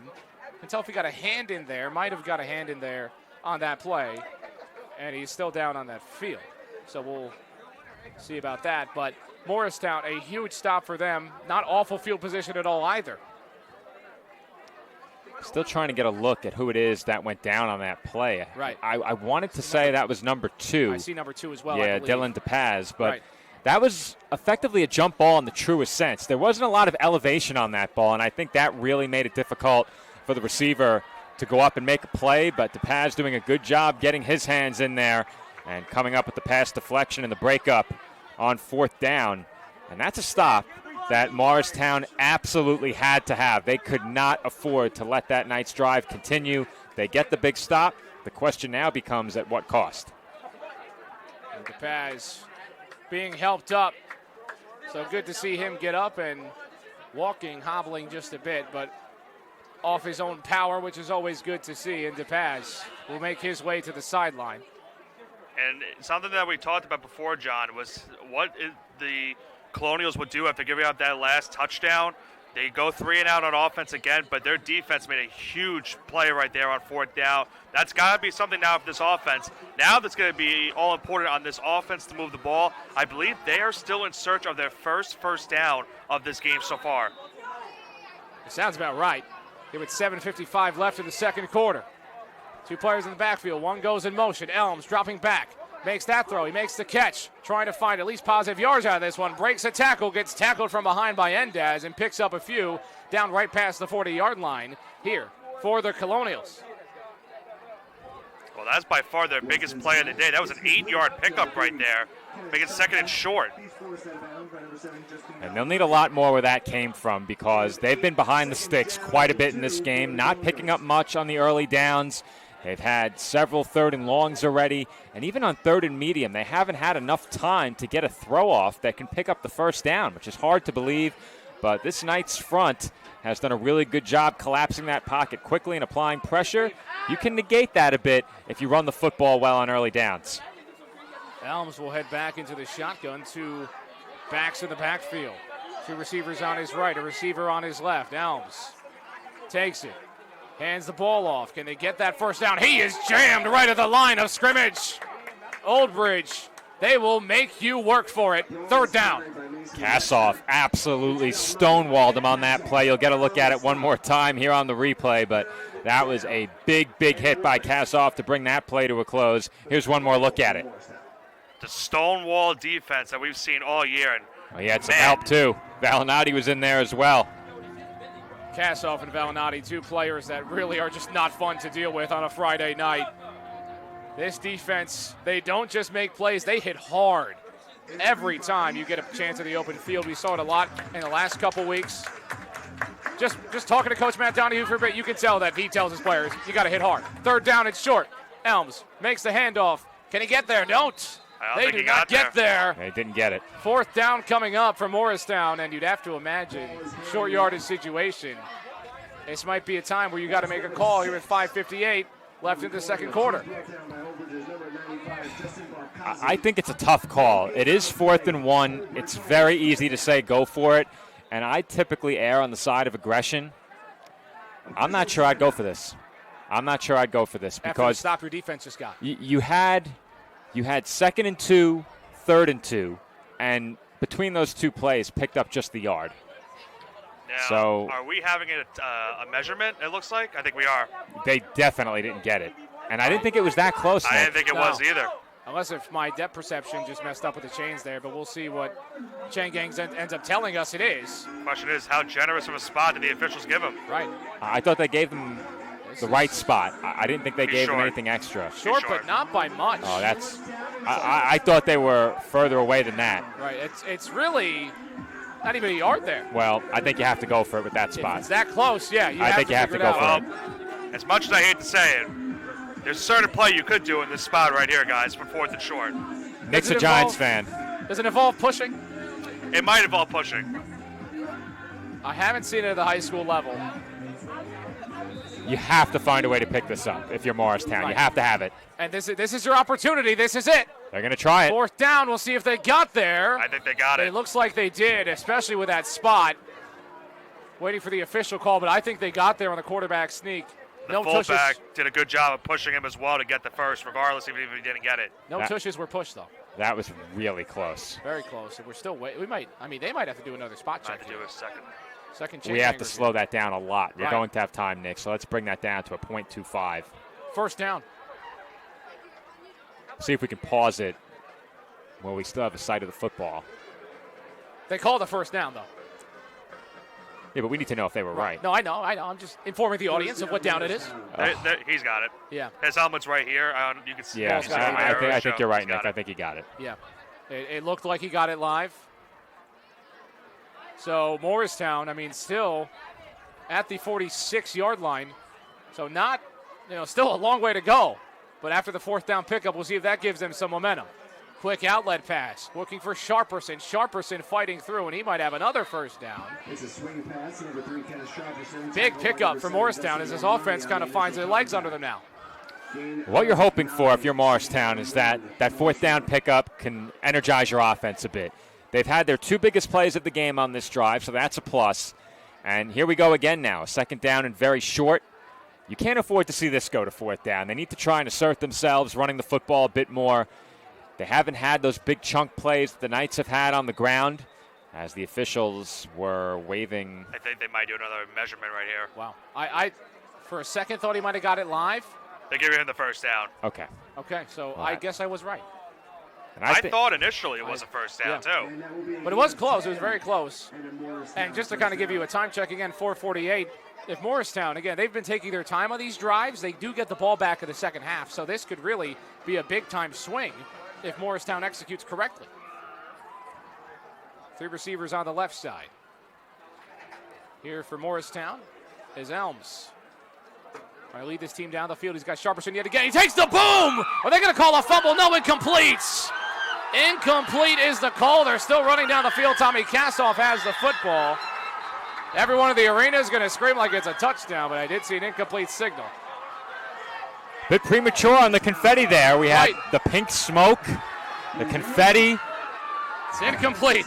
When we come back, you might see it in front of our camera just a bit, though it appears to have faded away now. It has. But you think that's an incompletion for sure? I thought so in real time. Nick's nodding his head. But if I was a passionate Old Bridge fan, I'd probably think it's a fumble. However, that is an incomplete pass. Immediate signal from the official. But the confetti did fly. Coach Donahue's certainly not happy with that decision, but I'm sure. That's understandable. Right, that's kind of his job to be mad with that call. So good for Coach Matt Donahue, showing some fire. But we'll see if this rowdy Old Bridge crowd can make some things happen. Elms looking out just too far of Sharperson. Tommy Kassoff was in there on that one defensively. And I'm kind of surprised here, guys, because they were doing a good job running the ball to start this drive. Back-to-back passes, and now you have a 3rd and about 10. So you have to go to the air here. Would they go maybe the screen route to the running back maybe to try to get some yardage and set up another 4th and short? I'd be curious to see what they call. Well, Nick, we have seen, particularly in the game against Edison, the screen game effective against this Knights defense. The pass rush on 3rd down gets a bit aggressive, tries to get in there quickly, collapse that pocket. Maybe you slip a screen in behind them. Elms looking right the whole way, looking for Josiah Brown, but way too far. And they went to their top receiver, but that will bring up 4th down. So after a 4th down conversion, Morristown can't make much out of it. And like you mentioned, just passes all the way when it was really looking like a good run drive from Morristown. And now they're going to have to punt this football. Well, they weren't going for the screen. They were going for the home run right there, but just too much air on that pass. Way overthrown, about by 10 yards. So now it's 4th and 10. You're on Old Bridge's side of the ball, but with 10 yards to go, I think they punted here. And still 4:17. Still 4:17 on the clock, so it would be plenty of time if you don't get it for Old Bridge to go down the field. Not to be lost in that play as well. Elms has a big arm. Yeah. We'll see if Sharperson's got a big leg here as this ball trails its way down, takes a bounce, see if they can get on that. They'll say it actually went out of bounds. It went out of bounds. And we'll wait the actual spot itself. That's a big break for Old Bridge because that could have been down inside the 5. Right. Instead, it's at the 16-yard line. That is a huge, huge moment. Obviously still not favorable field position, but that could have been starting at the 3. We saw what happened last time they started at the 5. They got a 60-yard plus run out of Chase Rizzo, but now Old Bridge starts, like you mentioned, about the 17-ish yard line for the Knights. And another opportunity. So where Morristown was kind of finding their legs offensively, now Old Bridge has a football back up 14-0 with an opportunity to get some more points right before halftime with 4:09 left to go here in quarter number 2. Nugent with 2 5-yard rushing touchdowns for those 14 points. Nugent will hand this football off. They look for Chase Rizzo again. Chase Rizzo has room. Bouncing out to the outside. Chase Rizzo has a first down and plenty more. And he's pushed out of bounds at the 35-yard line. And so far, the Colonials just have no answer for the ground game. And when the Knights have put the ball in the air, they've completed huge passes. They haven't had to pass it very much. But when they have, it's been huge plays on the ground. They've been picking up yards in bunches. There's really been no slowing down this Knights offense so far. And so far, it's really been the Chase Rizzo game. Nugent going out to a tough side. He's got a completion to Allsbrook. That'll pick up some good yardage, bring up second down. And a tough throw for Brody Nugent, but it's a lot easier when you're throwing the ball to Amari Allsbrook. Sure is, and when you get him moving across the formation, there aren't many defenders who are going to be able to navigate all of that traffic over the middle and keep up with him. You then have the threat of Nugent running as well, so if you end up with a defender on an island between Nugent and Allsbrook, Nugent can take off. Didn't need to there. Completion and a gain of 6, maybe 7 on first down. Look to the sideline, awaiting the play, and this so far has really been the Chase Rizzo game. Obviously, Nugent's got the 2 touchdowns, but every time you've kind of wondered where they're going to go, it's gone to Rizzo. And Rizzo will take this football, trying to make something work out of this. And Rizzo will be pushed down. That'll bring up what should be third down and short. And those are the kinds of runs that have been lacking so far in this game for Morristown. 2nd and short, 3rd and short. And they haven't been able to pick up that first down yardage they've needed. And we saw it on the last drive. They had to go for it on 4th. And outside of some early down carries, the one that opened the last drive in particular, they haven't had the kinds of runs they've needed to keep drives alive.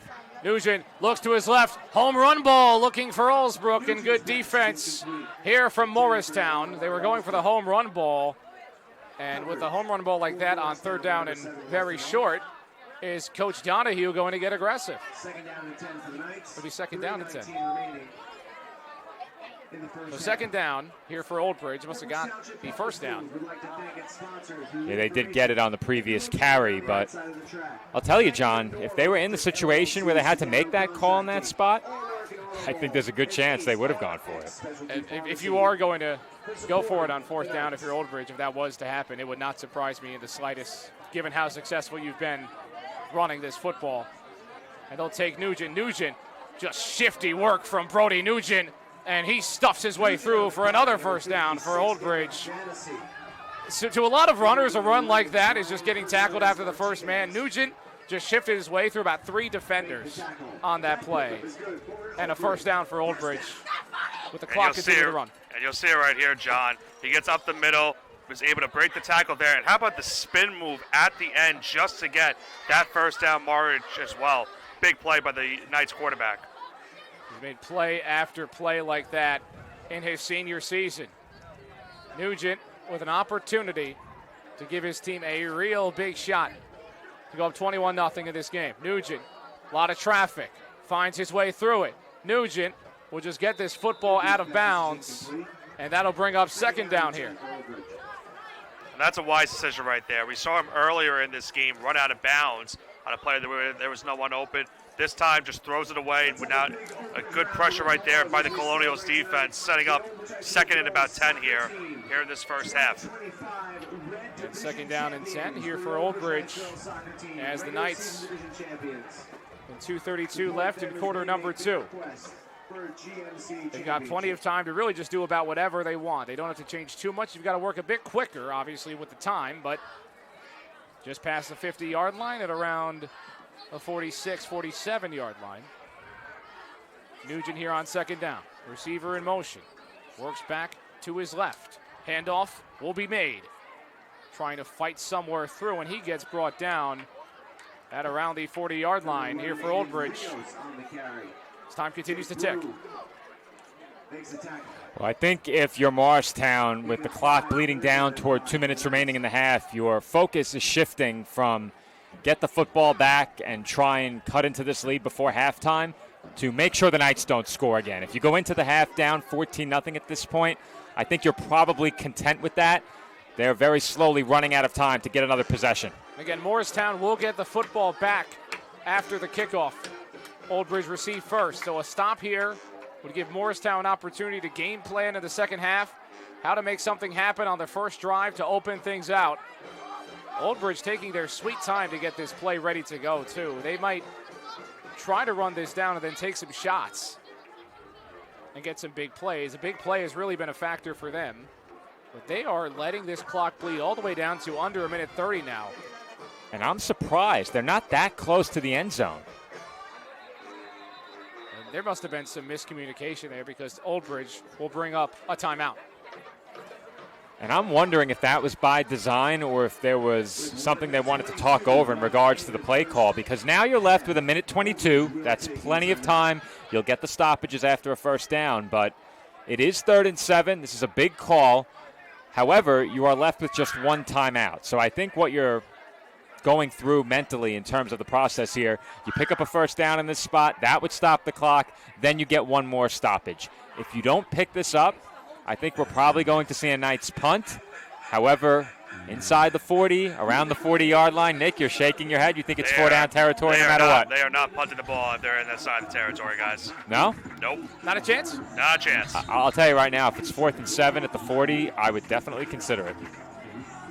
Question is, was Coach Donahue consider it? I don't know because you have to think that if you punt, there is no way you're allowing any points before the second half. Well, keep in mind, the beauty of having your quarterback as your punter is that you can fake your teams with that. I think he will have a choice. But will they come out in an offensive set, empty backfield, or will they come out in a punt formation? What formation will they come out in? A lot of questions that may be answered or may not be answered. Well, let's see if we make it to 4th down. Right. It's 3rd and 7. We've still got to get there. Joe, you mentioned what happens when you make assumptions. We'll see what happens here. 3rd down for Old Bridge. Nugent stepping up, getting outside. We might have a flag down on the field. Now we have another flag as well as Nugent gets pushed out of bounds, shy of the first down. And we'll see what the call is. It's going to be holding on the Knights offense. Yeah, immediately Connor Long's hands went to his head. At the end of that play, this offensive line all season long has really done a great job protecting Brody Nugent. How often do we see him take big hits behind the line of scrimmage? Almost never. I think part of that's the play calling, but part of it is something that is so often overlooked, and that's the great play of this offensive line. We never have to talk about Nugent taking big shots because this line doesn't allow it. And I think our question was sort of answered as to the aggression on 4th down, because it looked like Brody Nugent was shy of the first down, if I'm not mistaken. Well, they were going to go for it there on 4th and 2. They're going for it, 4th and 2, 4th No and question short. you're going for it, 4th and short. It is clear they're aggressive in terms of going for it on 4th down and what they're going to do. In a lot of scenarios, teams will just decline the penalty because it would have brought up 4th down still. But obviously, Old Bridge, that's a favorable position for them on the other side of the field with a minute 14. It's a fairly easy call to make for Coach Matt Donahue. Well, on 3rd and 20 now, it's going to be what exactly do you draw up here if you're the Knights? Do you just try to get a couple yards and force the Colonials to use a timeout? Do you try to go for the home run ball and see maybe if you can get that first down? We'll see what they draw up here on 3rd and about 20. I was going to say get Chase Rizzo the football, but he's not on the field. Empty set. Nugent dropping back, looking, middle of the field. He's got Olivencia. Olivencia bouncing his way down. He's got the first down. And Old Bridge from 3rd and forever to 1st down and 10. And that is a backbreaker for the Colonials. You force an incompletion there, and perhaps you get the ball back with about a minute 15, minute 10 left, 3 timeouts. Instead, the clock stops to spot the ball. The drive continues, and the Knights with a touchdown might be able to put this game away. Nugent has it again, surveying the field. He's got to roll out. What a strike by Nugent. He finds his receiver, Mercado. Clock will continue to move, though, here on 2nd down. Yeah, he needed to get out of bounds on that one and didn't do so. I thought he had a chance, but we kind of lost him along the sideline, and they're down close to 30 seconds and will spike. Football has been spiked with 31.2 for this Old Bridge offense. Still some decent amount of yardage to go to get towards that end zone. Like we've mentioned, especially as Nick has emphasized, they are not kicking this football by really any means. Well, they might on this drive. drive. Have to now. They might have to. You've seen what Freddo's able to do. That's the beauty of at least having the timeout in the back pocket, because if you don't get it here on 3rd down, you could maybe consider it, but it'd be a very long field goal, about 47 yards. Nugent trying to make it a bit easier for his special teams. Looking, makes the throw. He's got Rizzo. Rizzo gets down at the 5-yard line. And there's Chase Rizzo, and there's a first down. They just can't contain Nugent in the pocket. Once he breaks contain, this secondary has not been able to stay with the Knights wideouts. Old Bridge to the line quickly, and they spike it. So they didn't use their last timeout. Instead, with the respotting of the football, the clock stopped. They ran up and spiked it. So that's really big to keep that timeout in this spot. And now with goal to go from the 5, the whole playbook is open here. Everything's open for Old Bridge. You've got plenty of time. You can use all 4 downs if you want to. I'd imagine they'd take the field goal, go up 17-0 if it gets to that point. But now you can do just about whatever you want, get your stars on the field. Chase Rizzo makes another fantastic play. But you've got everybody. You've got Olivencia. You've got Allsbrook. You've got Rizzo. And now you've got Allsbrook in motion. And obviously, Brody Nugent rolls out to his right. We've got a flag on the field. Strike it to the end zone. It's picked off. Ball is picked off. And there he is, finding a way through. Spin move. That ball's intercepted. And if that's holding, that's a turnover. I think that's going to be holding on the Knights again, guys. Josiah Brown with the interception. Player down. 2 players down on the field for the Old Bridge Knights as well. We talked about Josiah Brown, who said he can play both sides of the ball. He just proved it. And we've got a player up and a player still down for the Old Bridge Knights. We hope those players are all okay. And how about a swing of momentum right there for Morristown? You mentioned it earlier. They get the ball to start the second half. They could have been down 3 scores if not for that interception. That is a huge play for this defense late here in the first half. No question that Brown has the hands of a wideout after an INT like that when he went up and got it, as Nugent was looking for the back of the end zone. And if you're the Knights, that's a turnover that shouldn't overshadow what they did in this first half. That being said, you know that the first thing that Coach Donahue says in the locker room is that can't happen, because that's going to be fresh on his mind and fresh on the minds of these players. I think if you make it a 3-score game right there, that may put this one away, the way your defense was playing. But that's a great play by Brown, and his team still very much alive, and as we've mentioned already, receiving the football to begin the third quarter. And if you're looking at it from Josiah Brown's recruitment, he talked about being a 2-way player. That's something you're going to put on tape. Great interception from Brown. As Elms, with 6 seconds left, looking for somewhere to go, all the way down the field, looking for Brown this time. Josiah Brown, this ball's intercepted! Picked off! And that's Brody Nugent. Throws an interception, catches an interception. Nugent, as that expires the clock, he gets the ball right back. But that will do it for the first half. What a sequence right there. They were looking for Brown, and it's picked off by Brody Nugent. So Old Bridge goes into the half up 14-0 over the Morristown Colonials here on the PDF Sports Network, guys. Well, I said it earlier in the game. You take shots down the field against this Old Bridge secondary, that typically doesn't end well. Fortunately for the Colonials, that play not consequential. It ends the half, but it ends the half on somewhat of a high note for the Knights immediately following the turnover on the previous snap. So we head to the halftime break. Old Bridge in front, 14-0. Nick, any final thoughts before we head to halftime? I like to say this for Brody Nugent all the time. He's a jack of all trades, guys. He can pass, he can run, and you just saw it right there. He can play defense. That's a great interception. And, you know, you have to make sure that you don't get a penalty on that play to get an extended last play of this first half. Great interception to bounce back after throwing the pick the previous play. 14-0 lead for the Knights heading into the half. Huge for Nugent's confidence. He could have ended it on an interception. Well, he did, except he caught it instead. We'll step aside for some messages here at halftime on the PDF Sports Network. Do not go anywhere. We'll be back with Old Bridge football.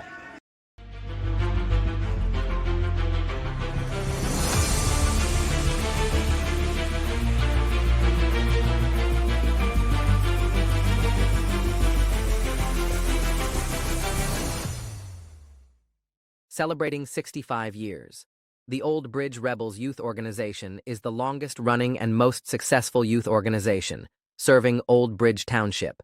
The Rebels are the premier football and cheer organization with a long and rich history in coaching and developing our community's future leaders. Through proper guidance and leadership, the Rebels program assists the youth in developing the qualities of safe play, discipline, teamwork, fundamentals, and well-being. We will continue to focus on these goals while maintaining a strong presence in the community. Check us out at swsrebels.org. This football season, stop by Market Boy Liquors, your hometown destination for over 20 years. Family-owned and operated, our 8,000-square-foot store features the largest beer cooler in the area, plus an unbeatable selection of wine, spirits, cigars, and craft beer. Conveniently located at 1132 Englishtown Road, Old Bridge, New Jersey, 08857, Market Boy Liquors is proud to serve our community with the best variety and friendly service. Call us today at 732-251-4616 and make Market Boy your game day headquarters.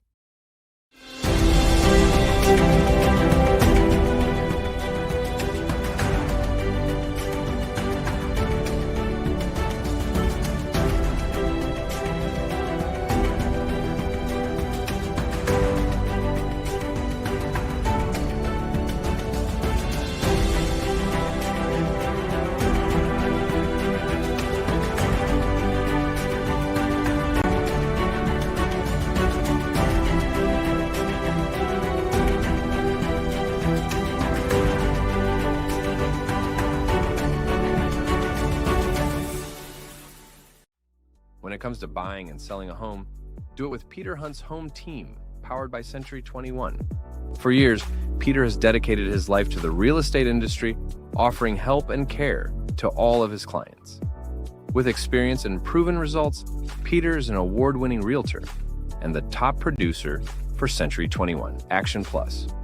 A resident of Old Bridge, put Peter to work at selling your home or finding the home of your dreams. Call 1-800-299-2129 or reach Peter directly at 9086-014-934. For raising the standard in facility services and commercial cleaning look to Pritchard Industries. For over 35 years, our commitment to creating clean, healthy, and safe environments is unwavering, ensuring that your facility not only looks pristine, but also promotes well-being and productivity so your business can excel. Specializing in comprehensive commercial cleaning solutions, advanced facility services, responsible sustainable practices, and innovative technology, contact us now at pritchardindustries.com. Pritchard Industries, here for you.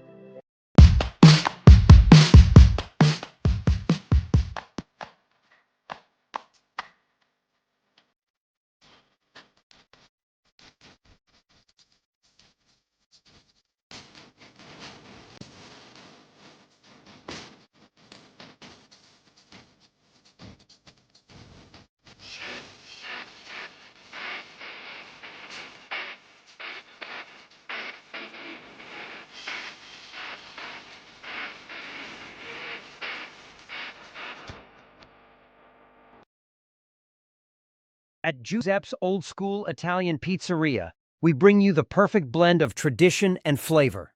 Whether you're craving a classic New York-style pizza, a hearty pasta dish, or a fresh Italian hero, we've got something for everyone.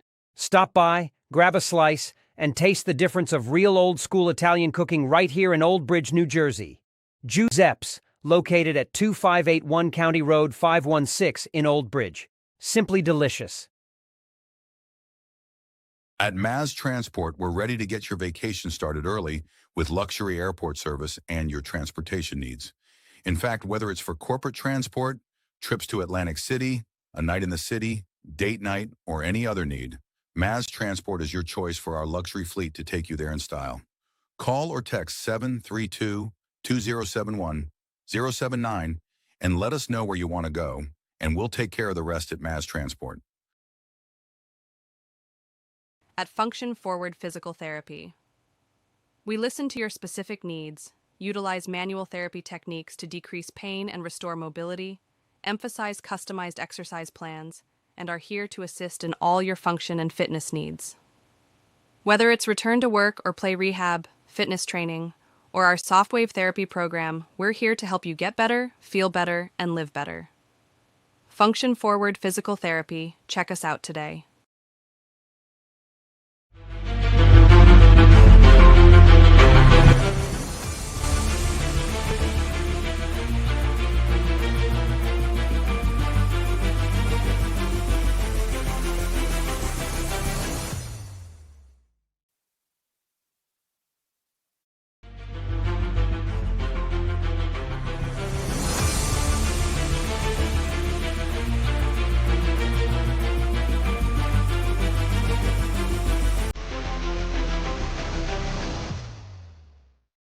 Since 2003, Elite Sports Physical Therapy of Morganville has developed customized care and physical therapy programs for thousands of athletes through evaluation and setting athletic goals. Whether a torn ACL, dislocated shoulder, or concussion is keeping you on the sidelines, our highly trained physical therapists can help you recover and return to the field or court in better shape than ever before. Come see what we are all about. Visit us at elitespt.com or call us today to book a consultation. At Bagel Boy Bagel Shop in Old Bridge, we're more than just bagels. Come visit us at 2329 County Road 516, where we bake our bagels and bread fresh daily, have the freshest fruit and veggie platters, and an assortment of sandwiches and plates that are sure to satisfy. Bagel Boy is a proud sponsor of all things Old Bridge. Go Knights and go to Bagel Boy. 2329 County Road 516 and at bagelboyonline.com. Old Bridge students take advantage of the Old Bridge special at Bagel Boy. 10% off all purchases with your valid student ID. Protect your family, pets, and your wallet with Anchor Pest Control. We provide coverage for all your pest removal needs, and our all-inclusive service saves you money. We've designed our services to be both comprehensive and budget-friendly for homeowners. Plus, with our premium service, you'll get a free mosquito application. See how Anchor stacks up against the competition. Visit us, anchorpestcontrol.net, or call 888-623-2847 for information and service.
You gotta check out All American Ford. All American Ford is number one.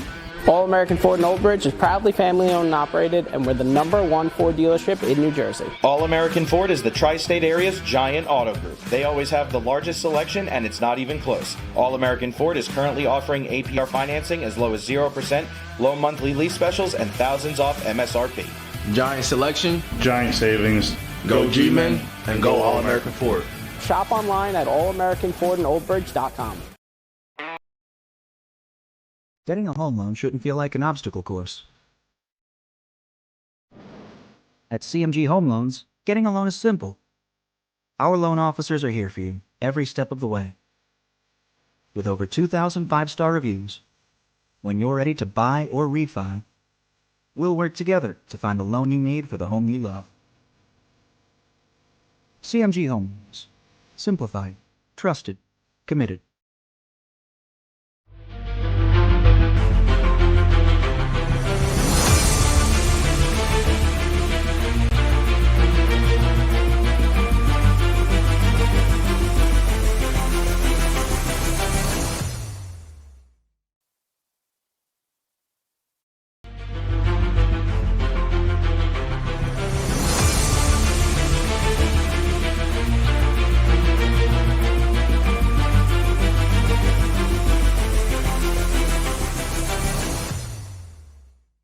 Celebrating 65 years.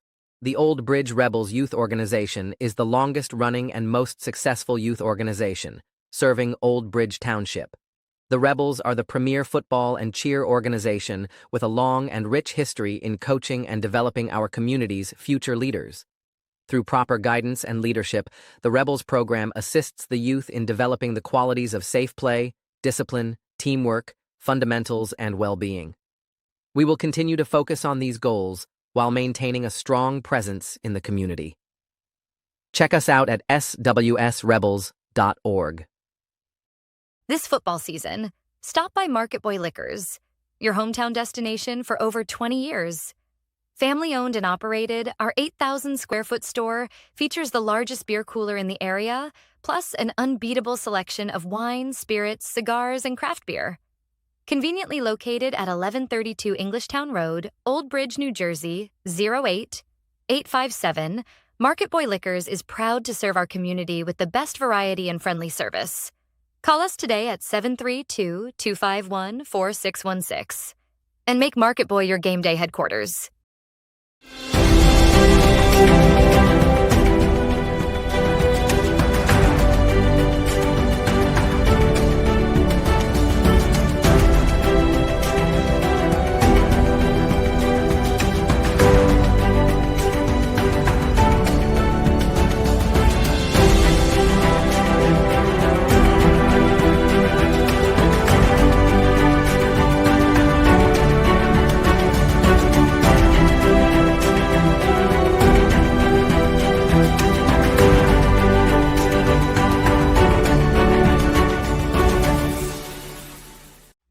When it comes to buying and selling a home, do it with Peter Hunt's home team, powered by Century 21.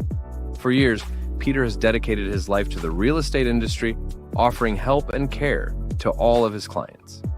With experience and proven results, Peter is an award-winning realtor and the top producer for Century 21 Action Plus. A resident of Old Bridge, put Peter to work at selling your home or finding the home of your dreams. Call 1-800-299-2129 or reach Peter directly at 9086-014-934. For raising the standard in facility services and commercial cleaning look to Pritchard Industries.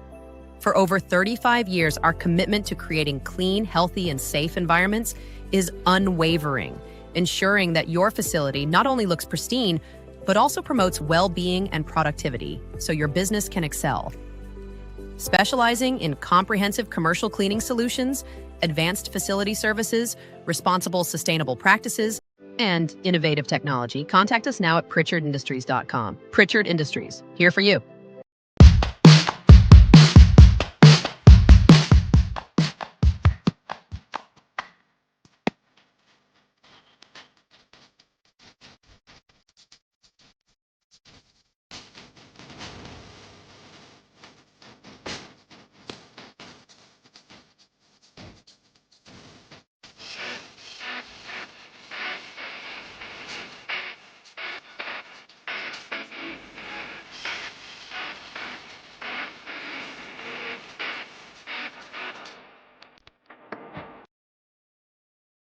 At Giuseppe's Old School Italian Pizzeria, we bring you the perfect blend of tradition and flavor.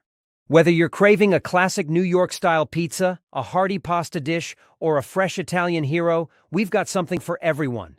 Stop by, grab a slice, and taste the difference of real old-school Italian cooking right here in Old Bridge, New Jersey. Giuseppe's, located at 2581 County Road 516 in Old Bridge. Simply delicious. At Maz Transport, we're ready to get your vacation started early with luxury airport service and your transportation needs. In fact, whether it's for corporate transport, trips to Atlantic City, a night in the city, date night, or any other need, Maz Transport is your choice for our luxury fleet to take you there in style. Call or text 732-2071-079 and let us know where you want to go, and we'll take care of the rest at Maz Transport. At Function Forward Physical Therapy, we listen to your specific needs, utilize manual therapy techniques to decrease pain and restore mobility, emphasize customized exercise plans, and are here to assist in all your function and fitness needs. Whether it's return to work or play rehab, fitness training, or our softwave therapy program, we're here to help you get better, feel better, and live better. Function Forward Physical Therapy. Check us out today.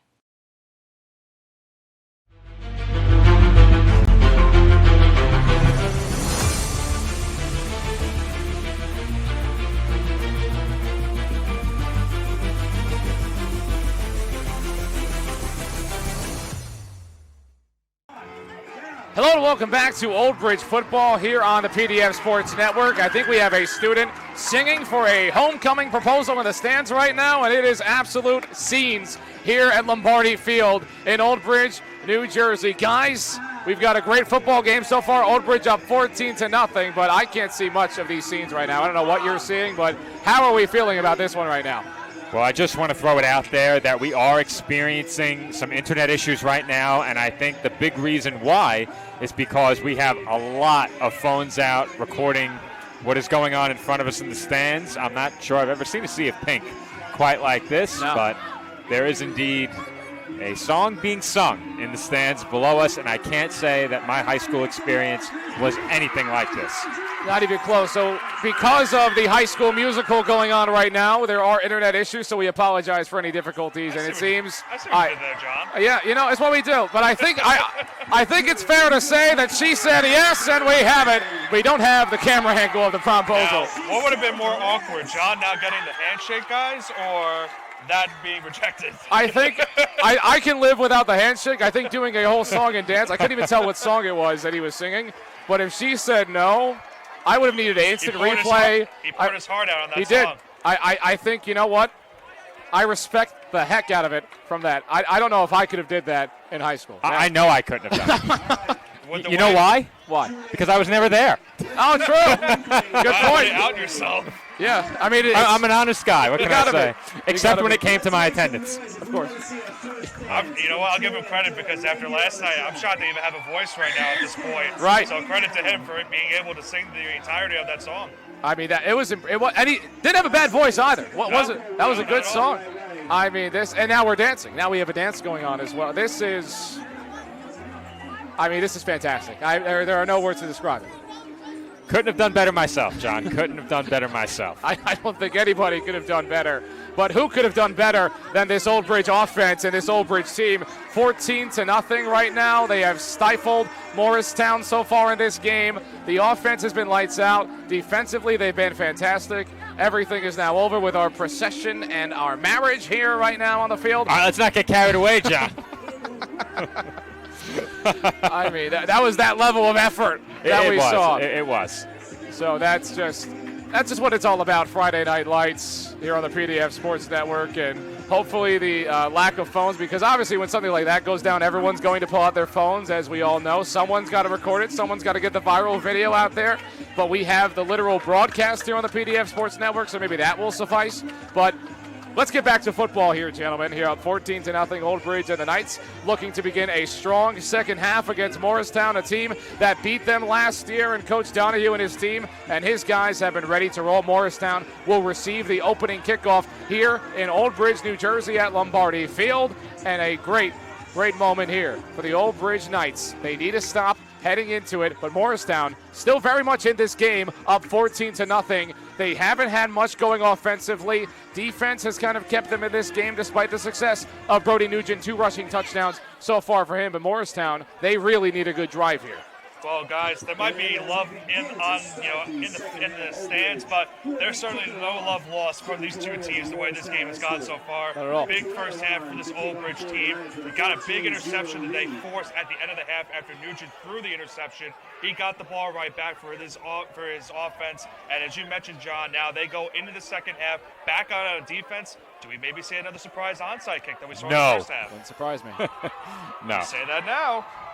As the moon comes out, they say lonely is a man without love. He is not. Successful proposal goes down, and Old Bridge looking for a successful second half here on the PDF Sports Network. Confetti flies. She said yes, and you said yes to watching us on the PDF Sports Network. Thank you very much. Fair catch signal made at the 31-yard line here. Morristown will start things off at that spot. I love that line right there, Joe. I was about to say, Nick, how can I follow that up? I had to let that one sit for a few minutes.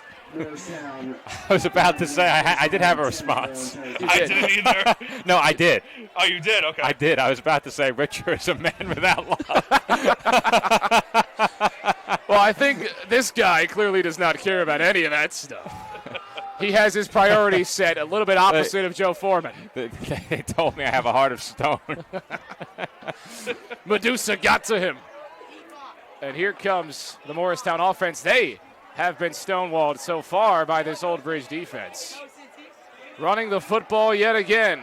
Sharperton looking to get somewhere with this rock, and he picks up a few. So second down coming up. And I think our lines are over.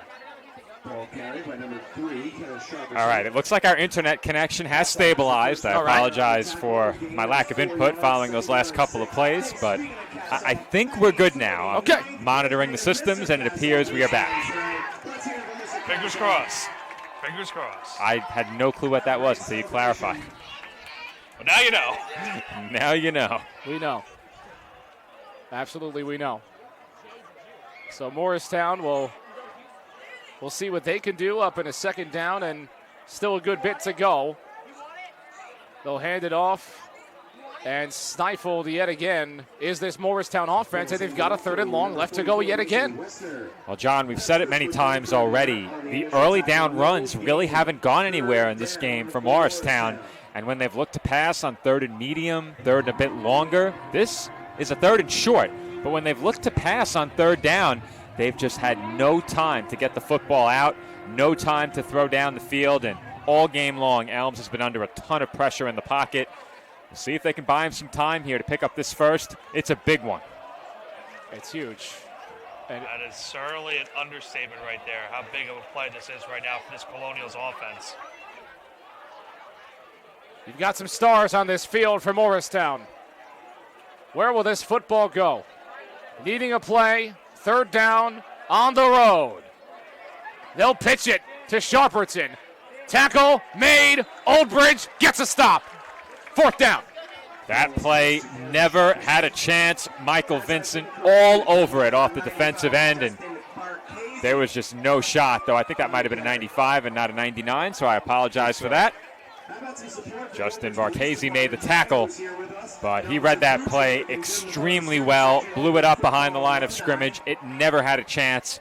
You're asking a lot of Sharperton to get out of his grasp, and even if he beat him, there was another night waiting to make that tackle. I hate to be that guy, guys. Don't be a Debbie Downer, but if there's one play I hate in football, it's the pitch play. Yeah. I hate when pitch plays happen because stuff like that's going to happen. You leave your running back in a situation where he's in open field and he has to make the play himself. Punt takes a drift, and will be out of bounds near the 45-yard line. I do agree, though. I'm not a big pitch fan. I'm not a big reverse fan. That's my least favorite play. If I see a reverse play happen, I'm going to call it out before it even happens because that's got about a 5% success rate, at least when I'm watching football, I feel. What do you think of the speed option? That's fine. That's fine. That's one of my favorites, down around the goal line when you have a quarterback like Brody Nugent. Right. They effectively run the same thing without the option. He just powers it in.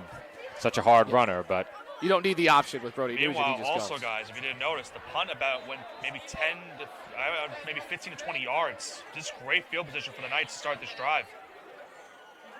They are in a favorable position in just about every facet of this game here in the third quarter. 9:25 left to go here in the third. Plenty of time. Handoff will go back to Rizzo. Rizzo stuffing his way up the middle, and he will pick up about 5 down to the 50. So Rizzo, who got a lot of action in the first half, has really stepped up and is already getting the ball here in the second half. And I think now with the 14-point lead and the football so quickly in this third quarter, if you're the Knights, you're looking at points on this drive, whether it's a field goal or a touchdown. You score here, you put the Colonials in a really tough spot behind by 3 scores with likely less than a quarter and a half remaining.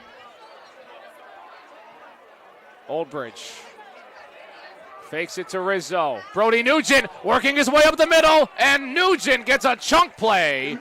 First down, Old Bridge, and plenty more. The Knights threatening again all the way past the 40. And he's not just a powerful runner, John. He's a slippery runner. He finds ways to make defenders miss, to pick up extra yards after contact. He's a tough man to bring down, not only in the open field, but between the tackles as well.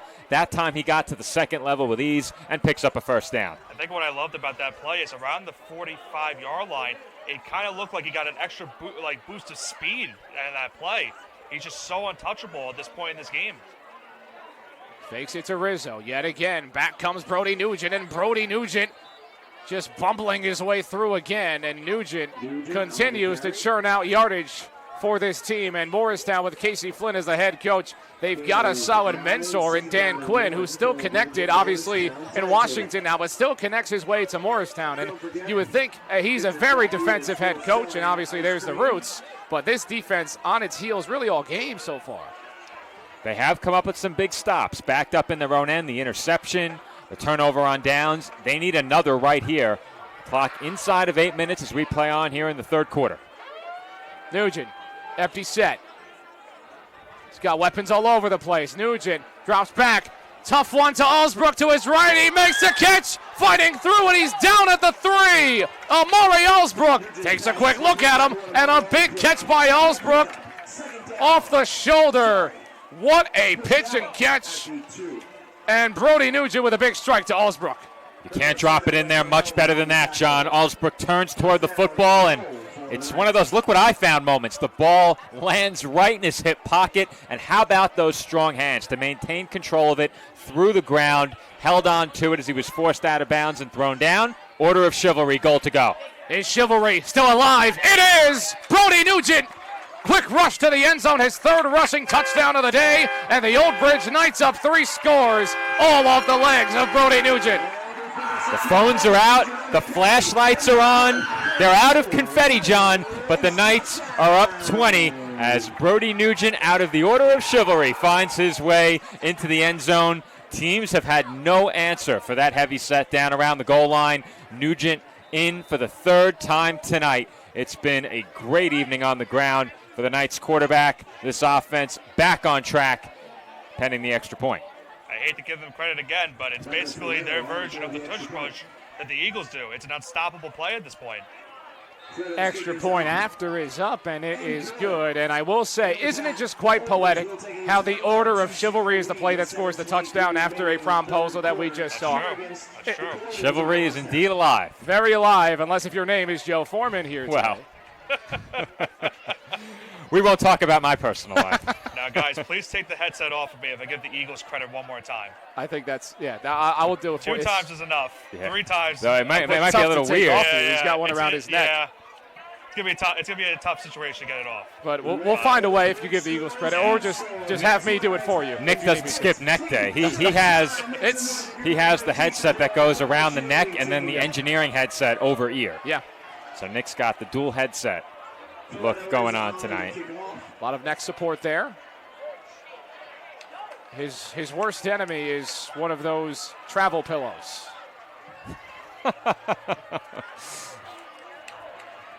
Kickoff coming up here as the Old Bridge Knights up 21-0 here on the Pink Outs.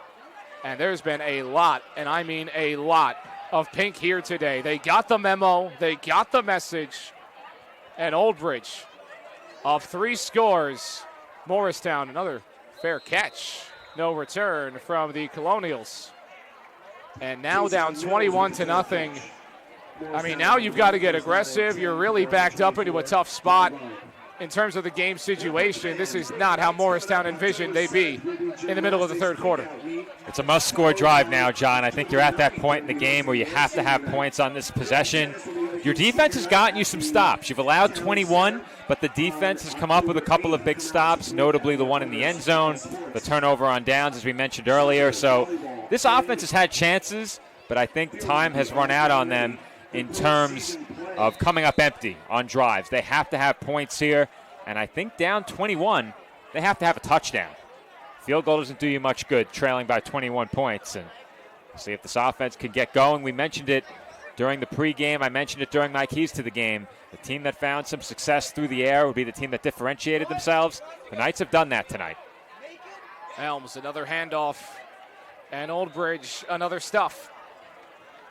So 2nd down and still plenty left to go. Morristown, really, again, you have to imagine, again, they have to get aggressive at some point. I'm going to mention Josiah Brown yet again, who got the interception to close out the second half before Brody Nugent got one of his own.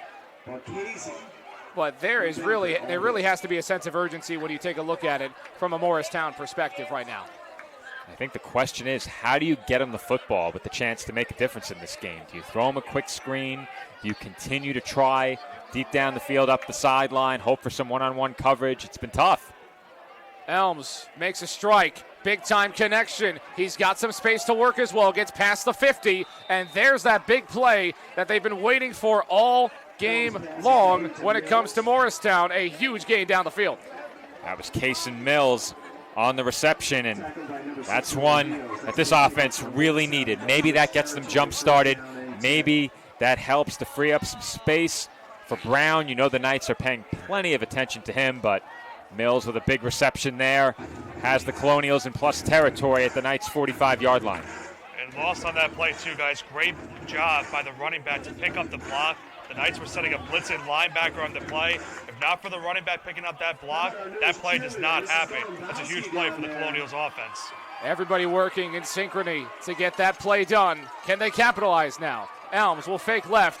He's almost brought down. That ball's going to bounce, and almost a sack for Old Bridge, but that'll bring up 2nd and long. At the very least, you get that off and prevent the big loss on the sack, but you're in a really tough spot as an offense if you're the Colonials here, because on early downs, they haven't picked up much on the ground. You try and throw it, but when you've looked to throw, there have been a lot of incompletions, a lot of quarterback pressures, not much time to get the football out. So you run it on the early downs, you're in 2nd and long. You pass it with the high risk of an incompletion, you're still 2nd and long. It's been really difficult on the early downs. It's almost been better when they have to throw.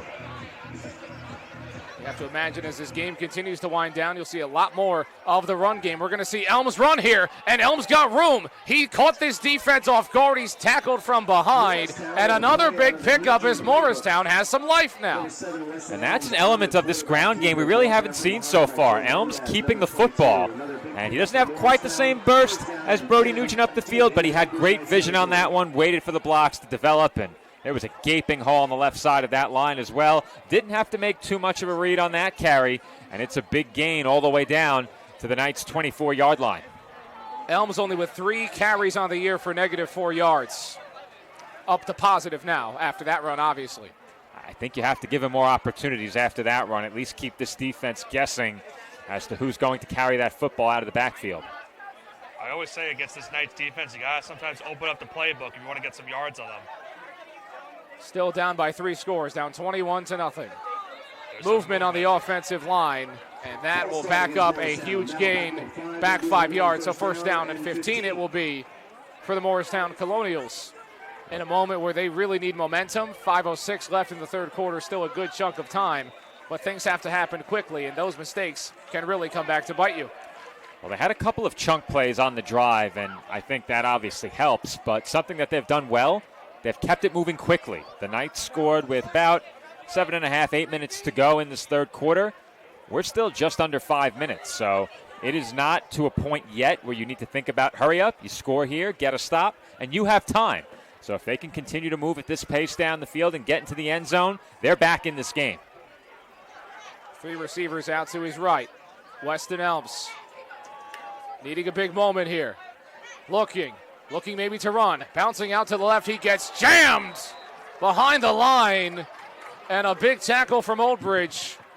Stuffs them again. 2nd down and long.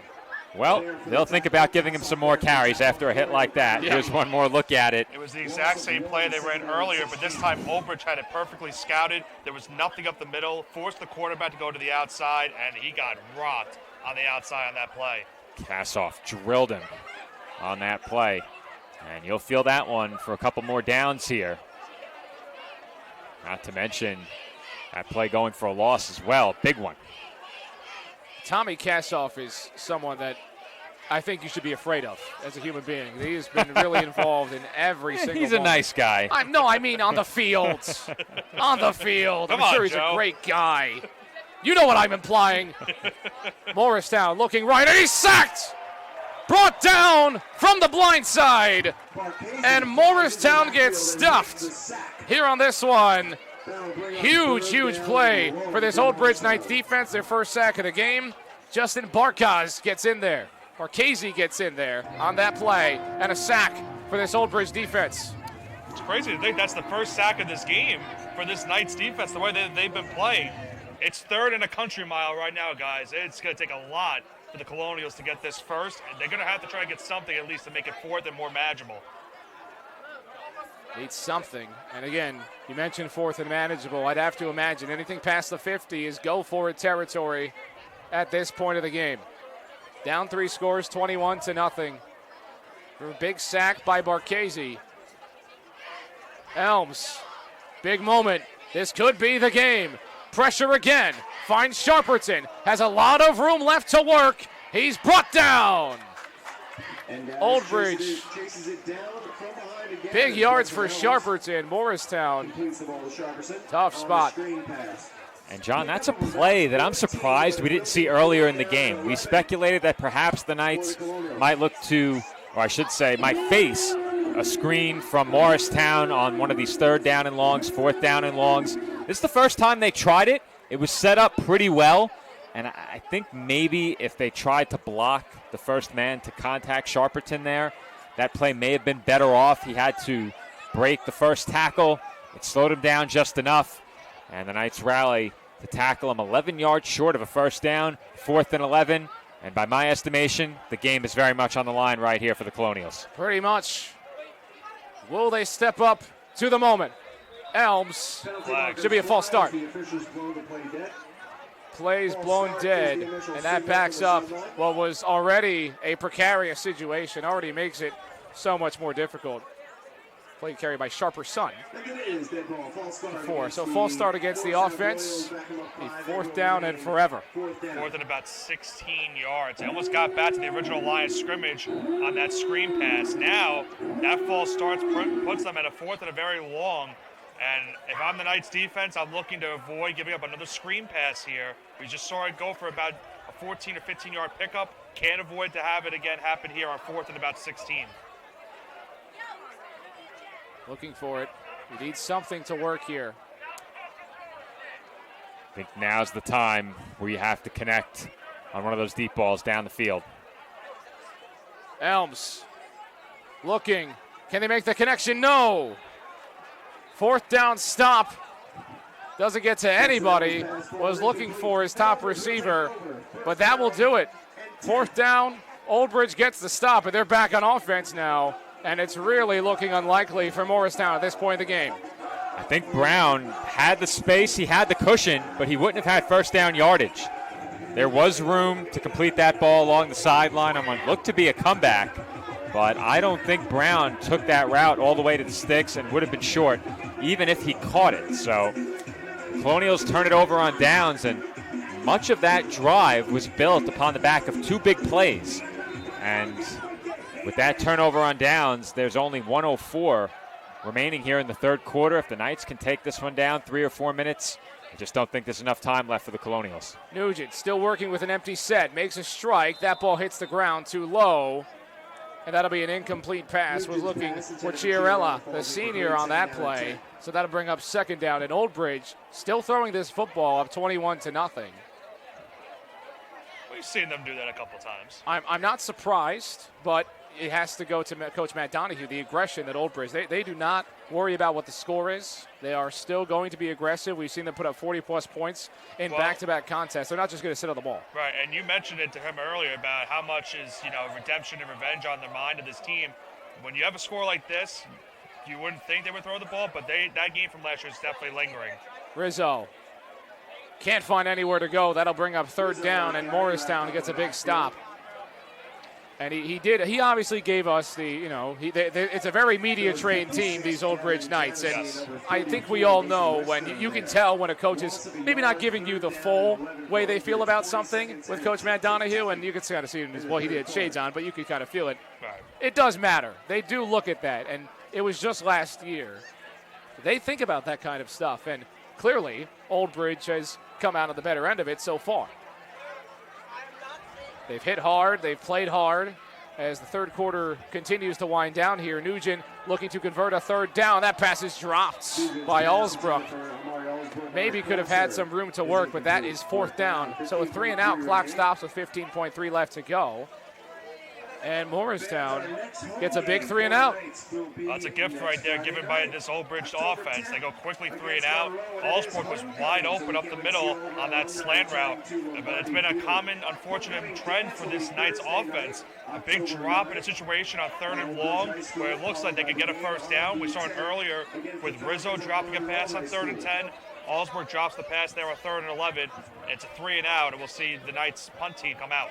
Nice punt team will come out, and they will give the ball back to Morristown. Nugent with a punt, and again, no returner down for Morristown. So that goes out as a solid punt. They may have been just going all in on blocking the punt.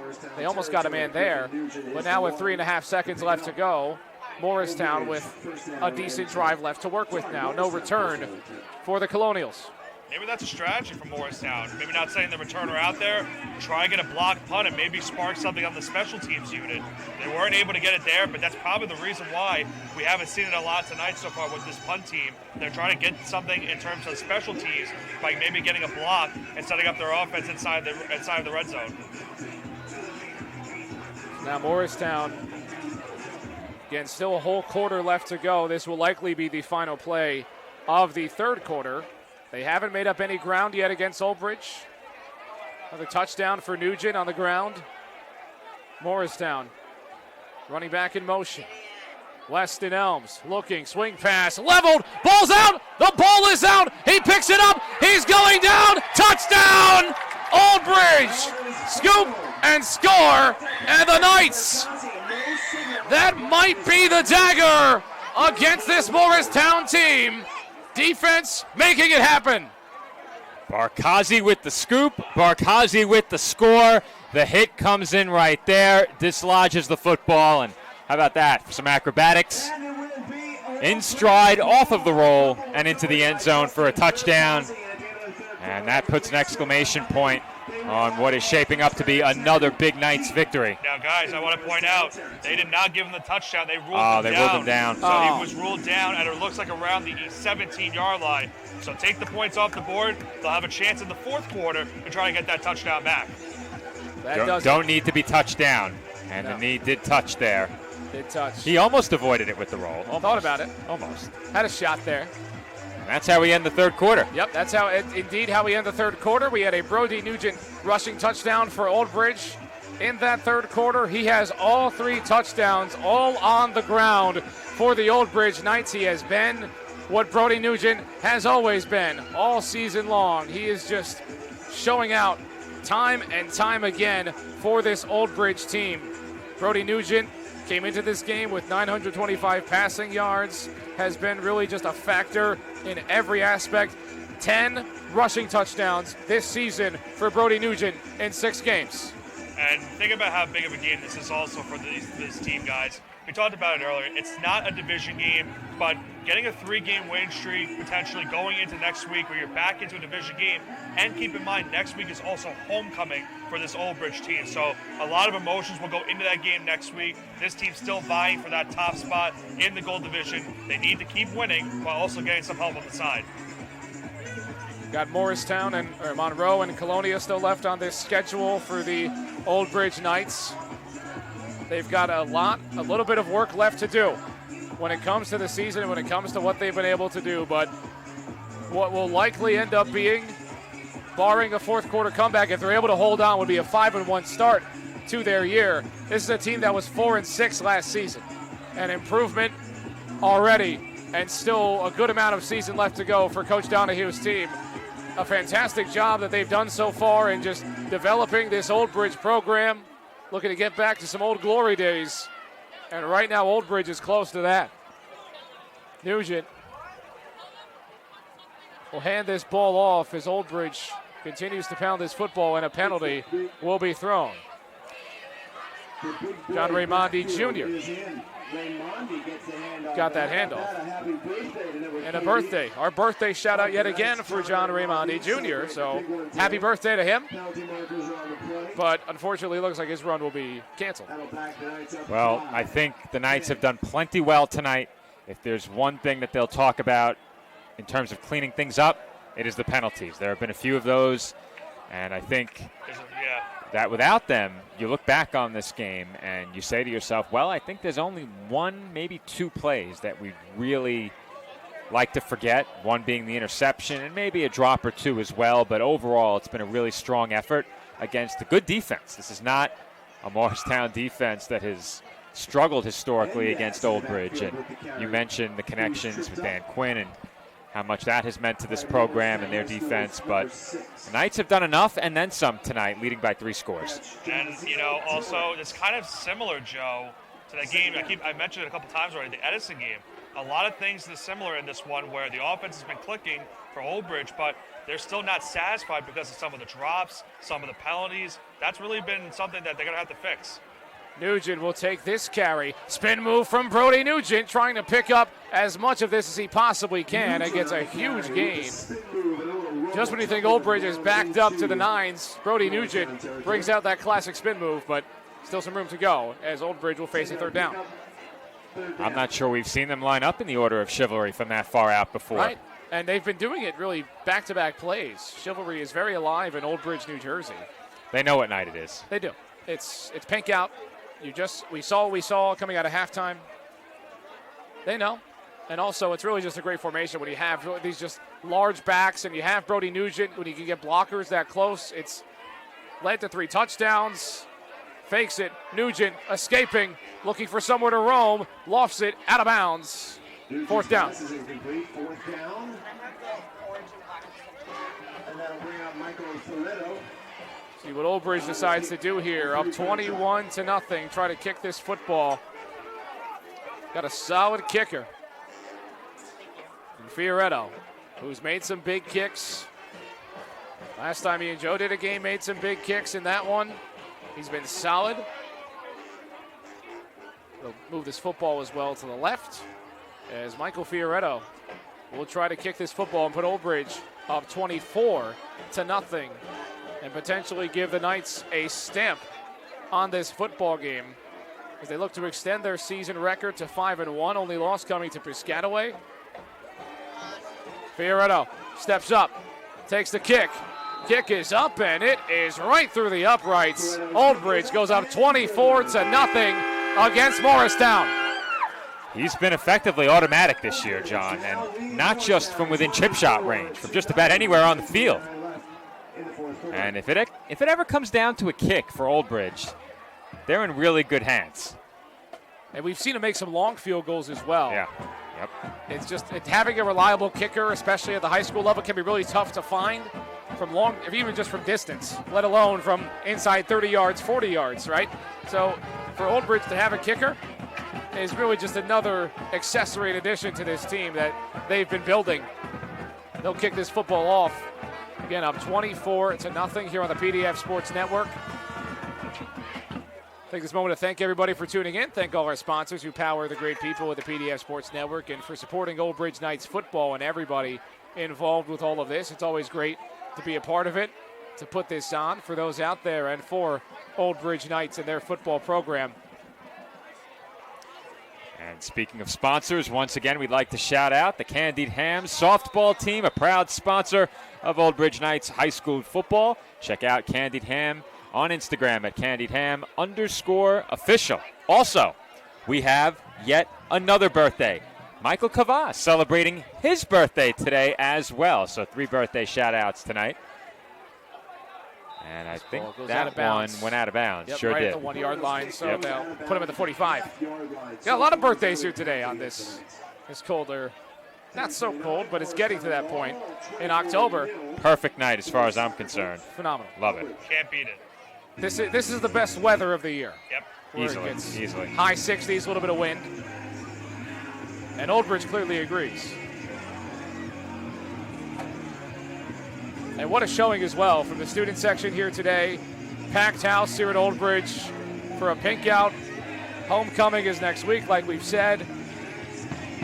This Old Bridge program is riding high. They've got a lot of support, a lot of fans. A lot of people watching on the PDF Sports Network as well. This is just a great vibe, this program. I'm certainly getting some flashbacks to being at the Bills Stadium a couple weeks ago Oh, with that's this a great current place song to be. going on. That's a great place to be. obviously, the killers always come on during these kind of moments. Great atmosphere here in Buffalo, but a great atmosphere as well here tonight. And look, Joe, they found more confetti. More confetti. A lot warmer here, too. Not in time for the touchdown, but it's okay. We'll take it. We find it. Somehow you find there a way. It is. I see it. There you go. There's all the confetti. I remember last year it came up to we were all the way up top on the press box. It came up to our booth. Somebody misfired the confetti, and we got covered in confetti, me and Dave. Confetti misfire. I haven't been a part of a mishap like that before. It was right after a Jeremiah Dixon touchdown, I remember. So the defense for Old Bridge gets another chance, and they'll just get it right to Brown. And Brown bouncing out to the outside, just getting the football in the hands of your best player, really. And an interesting moment. We'll see if they stick with this. If they get Elms back on the field. It looks like they will get Elms back out here. But you've got to, again, we talked about opening up the playbook against this Old Bridge defense, and they have really, Josiah Brown has not really found a way to get to the football a lot in this game, kind of headed into this one, looking at him. He has a ton of offers. He's got teams looking at him, interest. Hasn't had enough of the football as you probably would have expected heading into this game. Obviously has the interception. But not a ton of offense here, and Old Bridge, really credit to this coaching staff, has done a good job shutting down these playmakers. Has he possessed the ball outside of the interception? I'm not sure he has. I believe he has a catcher too, but not as notable as you would have expected heading into this game. And they'll do a double fake there. Good way to get to Sharperson on the outside. Might have stopped him from getting that first down. Flag, though, on the play. So this may get called back. We'll see what that leads to. Another penalty with 10:05 left to go in the fourth quarter. It was right at the point of contact, right by that first down marker. So I'm wondering if this is on the Knights' defense. So we await the call, and we'll see what it could be. I think it was a hit to the helmet. Against the Knights. That's a 15-yarder. Personal foul will be a 15-yard penalty. So a big break for Morristown that they might have needed a little bit ago. Well, there's 10:05 to go, 3-score game. They did hold the Knights to a field goal following the turnover on the fumble. If you work quickly enough and get the 2, we know better than to say never. We do, and they need a lot of 2s, is the thing. Because of that field goal, all 3 need to be converted. Make things quite interesting with a touchdown. They've got to get there. Elms, ball down the field, makes the connection, has the room for the first down, is able to stay in bounds for a good bit. I think he might have stepped out, but they didn't call him out of bounds, and now they're going to keep moving this football. That's Brown looking through, and he's got it really near the red zone, so Morristown, I mean, this might be the first time they've been in the red zone all game. I don't think they got in before. They were close, but they did not get in. So you're right, John. First trip to the red zone, ball at the 15-yard line, and even with 9:25 to go, you have to work quickly here. You don't have much time. How about the footwork there to avoid going out of bounds, staying in and getting an extra 5 to 10 yards? Big play. Elms under center. Another pitch play. Nick's least favorite. Will it work this time? Sharperson fights through, picks up some yardage, but not enough. They get some positive gain out of that, though. And the question mark also becomes now, how many more times can you afford to run it? The Knights will be content to let them hand the football off, toss the football, whatever it may be. Just keep that back in front of you and protect that goal line. Another penalty. Injured player, and I think they also said that there's a flag on the field. I didn't see the flag. I saw something. Unless they threw the flag because of the injury. Maybe they had to throw something. Yeah. Some sort of laundry reason. We'll see what this player, can't exactly identify the player out of now, but we'll hope he's all right. As we'll get a timeout here from Lombardi Field in Old Bridge, New Jersey. Morristown, first trip to the red zone all game with 8:52 left, and while we await to see the status of this player down on the field, you have to imagine, Joe, you mentioned that throwing the football is kind of something you have to start doing. Running the football is something you can't afford to do much more of anymore. Now, I mean, we talked about how the situation was going to be with 10:05. Now we're all the way down to 8:52. Still not in the end zone for Morristown. And this player back up to his 2 feet, which is good to see. And I think what it comes down to for Morristown is, are you trying to get back on track and establish an identity. I think we're past that point in the season now. I think most of these teams know who they are. But I think getting back on track at the very least and gaining some traction on the offensive side of the ball is one objective here. And then there's trying to win the game. Now, it's unlikely. 8:52. It is still a 3-score game, but you have to have all of those conversions. So I think right now it's more about staying on schedule offensively, being mindful of the clock, but not being completely controlled by it. As much as you'd love to come back with the improbable win, I don't think you can let that overcome your offense here, for lack of a better term. I think you're just trying to make sure this drive ends in a touchdown, get the 2, see where it takes you.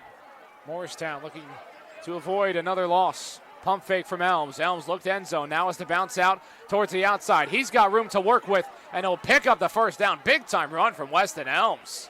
Well, keep in mind, guys, there was a flag on the field that was called against Morristown. So that play right there got them back to now the original line of scrimmage. Right. So it's 3rd and about 10. Maybe they gave them the extra yard to make it 3rd and 9. But the first down marker looks like at around the 5-yard line. So still a good chunk left to go for Morristown in this offense. Got back to the original line to game. Clock continues to run under 8 minutes. They're really taking their time, John. Yeah.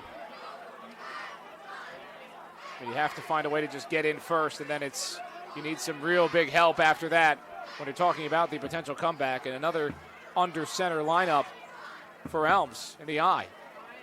And another handoff, and Old Bridge stops any big gain, but that'll be a couple. So 4th down and a little bit more manageable, but not by much. Surprised to see them run it there. Yeah. And I think that's indicative of what kind of night it's been. They've had a really tough time connecting through the air. And now on 4th down, you would think they have to throw it. The Knights probably know that. There is a first down to be picked up at the 5, as we mentioned before. But with just over 7 minutes to go, I think the Colonials have their focus set solely on making this a touchdown drive. I think what happens beyond that, we'll have to wait because they've called timeout. Timeout. Under 7 minutes left to go. The clock has just been running and running for Morristown as Old Bridge has continued to get closer to win number 5 on the year. And I mean, for Old Bridge, barring the comeback that we mentioned a few times now, I mean, how big is this 5th win, this 5-1 start that Old Bridge is moments away from getting to? Well, I think when you have a team in your division that now owns a tiebreaker over you, still has not lost in division play, it's important because you might not be able to secure a division title. And if you don't, then some of these non-divisional games become a bit more important. So I think this game certainly matters. I think it's a game that, even though they might not admit it on camera, this team really wanted to have this one after what happened last year. And I think what games you have looming ahead certainly matter as well. So I think when you look at the upcoming schedule, which will be on your screen in just a moment, you'll see that the Knights have a game coming up against Monroe, a game that they won fairly easily last year, and that was without Brody Nugent. So that's something to keep in mind as well. Elms just puts this football up in the air. It is caught. Did he stretch out for the first down, though? Here on 4th down, they'll say no, and they'll say turnover on downs. Old Bridge football. Good effort there by Mills. Very aware of where the sticks were. He reached for it and came up just a bit short. Here's a look at it slowed down. He did reach his football out. Yeah, I thought maybe he had it. I think he got it. I think he got it, yeah, I agree. Even if he didn't get it with the initial catch, the stretch, I thought, at the end, got him that first down. I thought he had it in live action, and I think the replay confirms that. Yeah. If they had the replay power of the PDF Sports Network, then maybe it's first down Morristown. I don't know if you can overturn that, even with replay. You'd have to get a different angle. We'd have to be on the other side. You'd have to be on the other sideline along the sticks. About the best angle you could possibly get, though. I think it's pretty clear on the replay that he got it. Right. Yeah. We'll see Dixon now entering the game Brody Nugent, handoff goes to Dixon. Jeremiah Dixon working his way, bouncing to the outside. Here comes Jeremiah Dixon. He got a flag on the play, though, but Dixon continuing to work down. The ball has come out. The ball's come out. Well, they say he got it. I think the ball went out of bounds, but it's going to come. I think it's going to call it back regardless. It was a late flag as Dixon was making his way towards that sideline. As they say, it was in the area of holding. In the backfield, this most likely will be holding against the Knights. And penalties continue to line up and stack up for Old Bridge. Ball came out late for Jeremiah Dixon as well, but the recovery was out of bounds. If he somehow kept it in bounds, obviously that penalty would have gotten declined. Yeah, and I think the negatives tonight for Old Bridge, the flags. Generally speaking, there haven't been many bad moments. There have been a couple of drops and the one interception, but they've done a lot well tonight. The penalties are something that will definitely be discussed throughout the week of preparation ahead of the next game. And there's always, even despite you look at a 24-0 scoreline, there's always something to go back and look to. It's fundamentals when it comes to not avoiding holding penalties. There's been a couple false starts in this game, personal fouls against some of the great teams that you'll see in the playoffs. That can really get dangerous. Teams will capitalize. You won't always be able to convert those 3rd and 12s after a penalty that you've had. Obviously, Brody Nugent can make plays, but you can't put yourself in those positions where he has to make plays. But Nugent's come up time and time again. They're on first down. Dixon still in the backfield. And Dixon will take the handoff yet again as Jeremiah Dixon fights his way through for a solid gain. Bring up second. That's Teddy on the carry, Jake Brew. And another flag. Another flag. Some chatter and some talk after the play. How late did that flag come in? I didn't see it until the very end until you said it. It came in well after the play had ended, but I think there was some words exchanged between the two sides, and the officials are right in the middle of it. Yeah. Offsetting personal fouls. Right. Yep. And they did give each other some high fives right after, so I guess they made up already. But perhaps so. Though it looked like they signaled offsetting. That's what I saw too, but they're backing this foot. Maybe it was 2 against the Knights and 1 against the Colonials. So 1 offsets. That's a pretty calm 3 penalty play. Usually when they call that many penalties, there's a lot more chaos to it. Yeah, I think when you're nearing the end of a game that's become lopsided, the officials are trying to make sure that doesn't happen, that everything stays under control. Yep. Gotta do what you gotta do. Another empty set. Now Dixon comes back to give him a ball carrier to maybe hand this football off to. They will go to Dixon, and Dixon gets stuffed inside the 5. Morristown just continuing to handle, and Old Bridge looking to run as much of this clock off as they can on this drive here on 3rd down. Well, the Colonials certainly not rolling over defensively, and that's good to see if you're a fan of Morristown, but I don't think that you feel too badly about the effort of the defense in this game. They gave up 24. Part of that, though, they didn't score on the turnover drive. They got just the field goal. So you'd say 21 of those points are their responsibility, but they've been on the field a lot, and I think that's what factors in most to thinking that, it wasn't a bad night for them. Could it have been better? Maybe, but they were on the field a lot, and you have to take that into consideration. Nugent will hand this football off yet again. Amari Allsbrook working outside, and he's pushed out of bounds. Bring up 4th down, but I do agree, and also you have to factor in as well, say it's a 1st down, you'll have to factor in that Old Bridge was also starting off in very good field position quite often, and that's because of the 3rd and outs that this defense was able to force, and Morristown just not really moving this football. We'll see the carry from Allsbrook. It will be a 1st down. He just goes right past the tent there in front of our camera. With 4:57 left to go here in this 4th quarter. But a very, very solid performance for Old Bridge. Not the dominance that we saw against the Brunswicks, but pretty close so far. 24-0. Haven't allowed a point. 7 points allowed in the last 3 games for the Knights so far. They've got the football with a chance to start closing this thing out. Jeremiah Dixon fighting his way forward, and he'll pick up another solid game. Dixon was the main ball carrier last season. Those roles have now gone really to Chase Rizzo. But Dixon still is clearly showing that he's quite the hard runner and can pick up a ton of yardage. Tough to tackle as well. You mentioned the dominance of the Knights over the last couple of weeks against the Brunswicks. And I think when you look at those scores, it's abundantly clear that it was a dominant night for the offense. The defense was great in both of those games, don't get me wrong. They've hardly allowed anything in the last 3 weeks. But I think when you look at this score and you see 24-0, the defense will get a lot of credit for this one because that offensive number isn't huge. When you see 48 and 45, you know everybody's going to be raving about the offensive effort. The defense was great in those games, great once again for the third straight week tonight. Nugent with Dixon to his right, two receivers to his right. High snap. Nugent will take it. He'll make a throw. Raimondi Jr. can't make that catch on the birthday. Got an opportunity. That'll bring up third down. Third very short here, I think. Maybe we see the order of chivalry again. Good. Pick up 1 yard. Maybe that's all you need. Don't need much. If it's not broke, don't fix it. Yeah. We've given out a lot of classic adages today, and that's yet another one. Always good, but no chivalry today on this play. Enough of that, they say. Probably a great option on this play.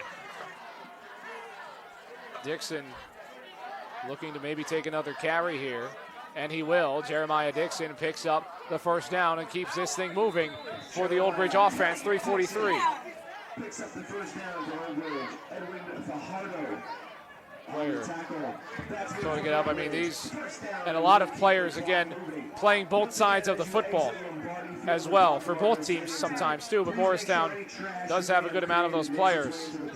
We talk about Brown and Brow, but tired legs, tired football players have really put up a solid effort defensively. Obviously, like Joe talked about it, but 24-0 in this situation with how Brody Nugent has been firing things off. This offense has been firing things off. It's really, when you talk about Morristown, you're looking at the offense and what they were not able to do.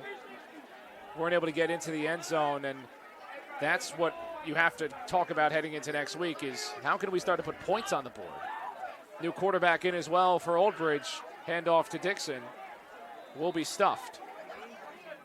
As Aiden Rios gets put in at quarterback for Old Bridge. Coming into the game, we knew that looking at the matchup last year, both teams in a perfect world would like to run the football. And the way the Knights defense has played this year, outside of that one game against Piscataway where they had a lot of success on the ground, we knew it would be tough for the Colonials to come in here and pound the rock. And that's what led me to believe that the team that really distinguished themselves in the passing game would be the team that came out on top in this game. And it's not as if the Knights have been lighting things up through the air. However, they've connected on those big plays when they've needed them. They've had a lot of big runs after catch, and they've put together some good drives, whereas the Colonials have had a couple of big plays, but very few sustained drives. The ground game just wasn't there for them tonight, and they couldn't back it up with a passing game that was anywhere near as dynamic as Old Bridge. Motion for Old Bridge. Rios the handoff. Dixon the carry. He's got a first down and ton of space for Old Bridge to work there as we're well under 2 minutes left to go. Old Bridge again. Aiden Rios, we've seen him a lot as receiver and obviously the quarterback, and as a sophomore, got some time left. Nugent is a senior. See what ends up being the situation next year for the Old Bridge Knights. Obviously still plenty of time left in this one, but it could be a look to next season for Aiden Rios, the quarterback. And that is a very interesting point you make there, John, because I would say generally, and this is just a general rule, in the big skill position spots, the Knights that factored in last year have also factored in a big way this year. And, of course, with Brody Nugent graduating, that creates a big hole right in the center of this offense. And to get perhaps the heir apparent some reps at quarterback, definitely what the Knights will look to do down the stretch. And the more of those you get, typically bodes well for you because that means you were in command on the scoreboard.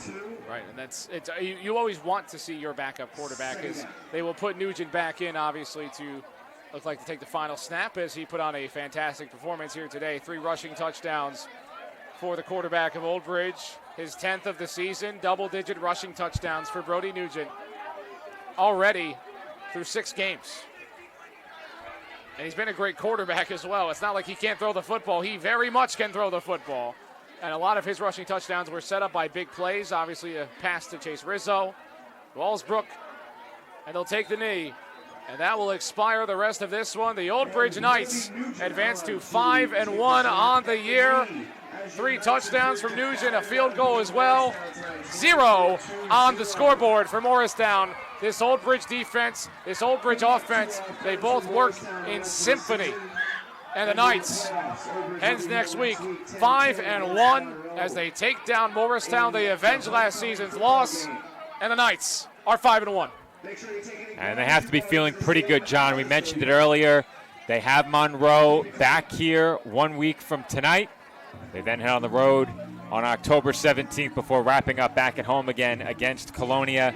That game against Monroe, definitely a game they have to have, especially given what we saw them do against the Falcons last year. Of course, we'll have that game for you back here on the PDF Sports Network. But if you're Old Bridge, 6 games in, you have to be feeling great.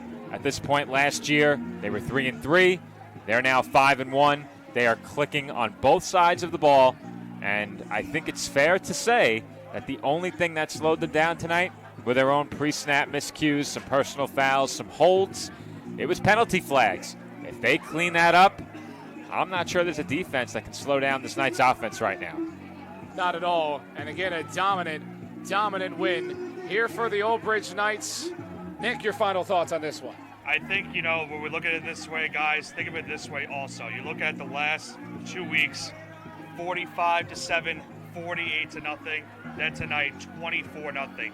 Back-to-back shutouts. They've allowed just 7 points in their last 3 games since that Piscataway game. This team right now is firing on all cylinders. And as you mentioned, Joe, the only thing that realistically you take away as a negative is their own mistakes. Penalties, drops. They had a couple big a turnover in the red zone. There's a couple things that you can easily fix as the season goes on. You have 3 games left to fix those mistakes. And as I mentioned, you're still looking for help along the way, trying to catch up to Piscataway in the Gold Division. But you got to feel good if you're an Old Bridge fan with the way this team has been playing these last few weeks.